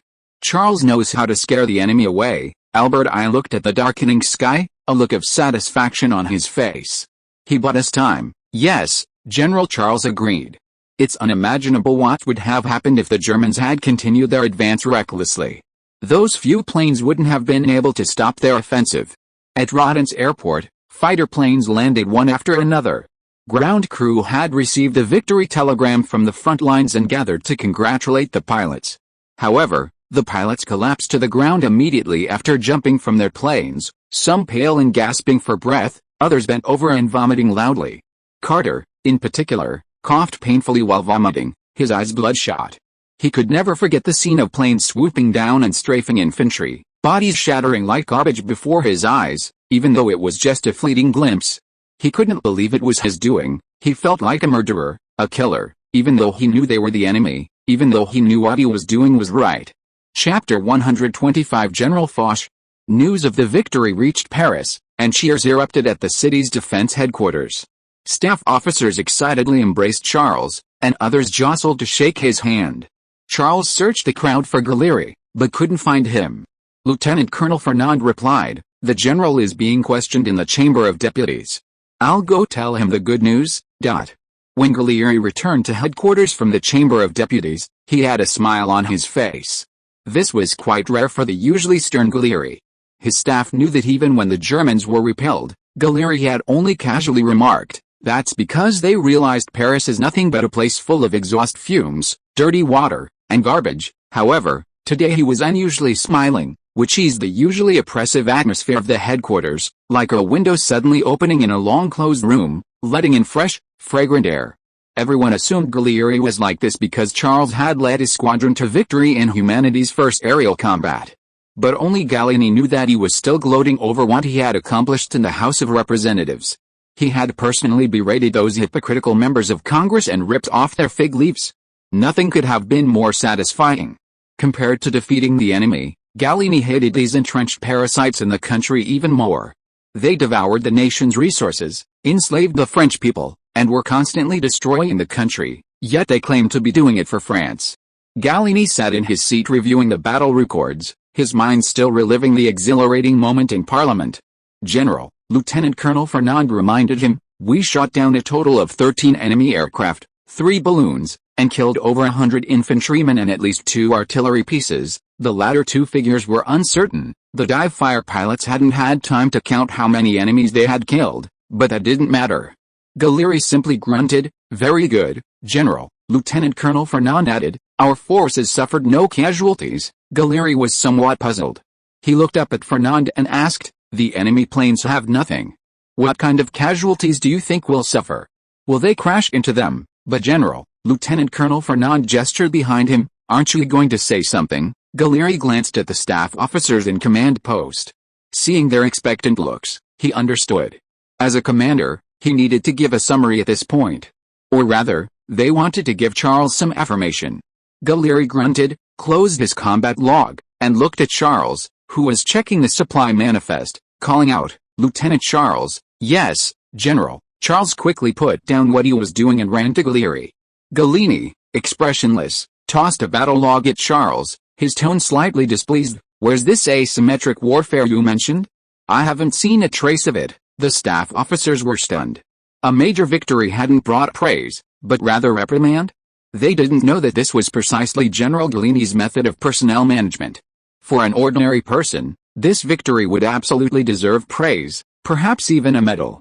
But for Charles, this victory was merely mediocre. Excessive praise would make him think he had done a great job and become complacent. Charles didn't think so much. He felt Gallieni's question was valid. This battle, in essence, was simply a feint using air combat to scare off the Germans, nothing more. "General," Charles replied, "I believe that if we are to wage an asymmetric war, we may need the support of the infantry." "No problem," Gallieni agreed without hesitation. "I will handle the infantry. I will urge them to get to Ypres as soon as possible." "How do you want them to cooperate with you?" "No, General," Charles said, surprising everyone. "I hope they cannot get to Ypres in time." "What?" Gallieni stared at Charles in astonishment, thinking he had misheard. "The cooperation you want is that we don't need them." The staff officers also turned their questioning gazes to Charles. Everyone wanted reinforcements to arrive as soon as possible, and the defenders of Ypres were especially anxious, yet Charles hoped they wouldn't arrive. Charles nodded firmly. "I understand that General Foch is leading the reinforcements to Ypres." "You have a problem with General Foch?" Gallieni asked, secretly alarmed. General Foch was a renowned figure in the French army, having practically laid the foundation for and guided the entire French army's operational theory. However, he was disliked by Charles. Charles didn't dislike Foch, he wanted to distance himself from him. If Foch had commanded this battle, while defeat wouldn't have been certain, the army would have suffered heavy casualties, as was the case in history. Foch's operational philosophy can be summarized as spiritual victory and offense above all else. He believed that as long as soldiers displayed a fearless spirit in attacking the enemy, victory was assured. No battle will be lost unless you admit defeat. The will to conquer is the primary condition for winning war. Any defense is unnecessary. The limit of offense is victory. These operational ideas were clearly wrong, utterly wrong, but they were truths in the era of line infantry and before the invention of the machine gun, repeatedly proven correct on the battlefield. Therefore, Foch became a renowned figure, with some even hailing him as the Terminator of World War I and the Prophet of World War II. Charles didn't offer much commentary on Foch, knowing it would invite resentment and unnecessary trouble, as it would negate the entire French army, except for Pétain. Note, Pétain was a defensive-minded officer, thus ostracized during World War I until he proved in actual combat that defense was the mainstream approach. Parenthesis only for World War I. This is also why Pétain rose to prominence so quickly. Unfortunately, he led the French army towards defense, only to encounter World War II, which required offense. Charles chose a relatively conservative answer. General Foch always commands his troops to launch attacks, but in this battle, I precisely need defense. I need the enemy to attack our lines. Only in this way can our artillery be effective. Only then can we achieve asymmetric warfare. Gallieni hesitated for a moment. He had also considered this point. If the French and German armies clashed on the battlefield, the artillery might have nowhere to bombard. Thinking this, Gallieni nodded, giving Charles a meaningful look, and said, I understand, just this one battle, right? Then he turned his gaze to the map, saying as he looked at it, it's easy, we just need to let the flash flood destroy the bridge. Yes, that's it. The image above is of Marshal Foch. End of this chapter. Thank you so much for reading until the end. Don't forget to give it a like. Looking for more exclusive content and immediate access? Subscribe to our Patreon. Remember, every like, subscription or donation encourages us to continue. Thank you all. See you in the next video.